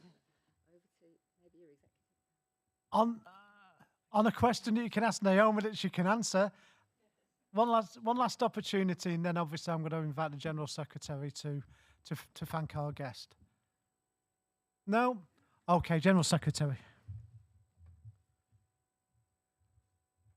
Just before I formally say thank you to Naomi, the SALT branch, so we've got a resource document around all things Palestine. So it's a Google Doc, there's films, there's books, there's all sorts of things on there that will circulate after conference. But SALT branch, in one of our monthly Palestine and international meetings, they've created a document around all the products in the agricultural sector that come from Israel, because I didn't know kind of the sprinkler systems and things, the majority of them are provided by Israeli businesses. So there is stuff out there and we're working, but probably not as much as we could. But thank you so much, Naomi, for coming and speaking to us. As is customary, I've got a bag of some goodies that have been made by our members, and there is also a very limited edition pewter baker in there for you as a thank you for coming and joining us at 2026 conference. Well, I'm honoured. Thank you so much.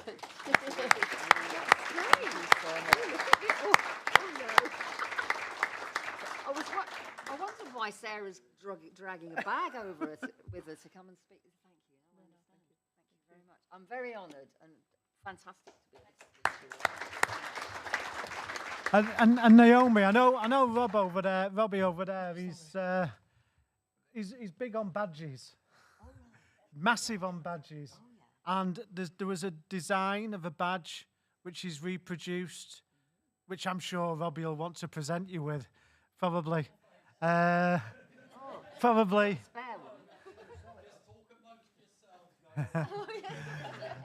Probably. But listen, thank you very much for that. I think it's really important at this time that voices are heard. I think it's very important that people understand the differences and the views that people hold that are different to the narrative that they get on a daily basis. And so we were very pleased you could accept our invitation. And I'm filling in, Robbie. You're not very quick, are you, like? Whatever it is. Well, can I ask you how you can best distribute these? If delegates take them away with them. On each table. Yeah, we'll start. And then we'll take orders for. Yeah. Okay. They've obviously done a roaring trade. We're not going back to the agenda. We're going to end the conference now, and you'll be back in here tomorrow morning at 9:30. Is there anything on tonight? Yeah. What's on tonight? Cheesy 80s/90s television programme quiz show. Oh, most of you were never born. Thank you very much, conference.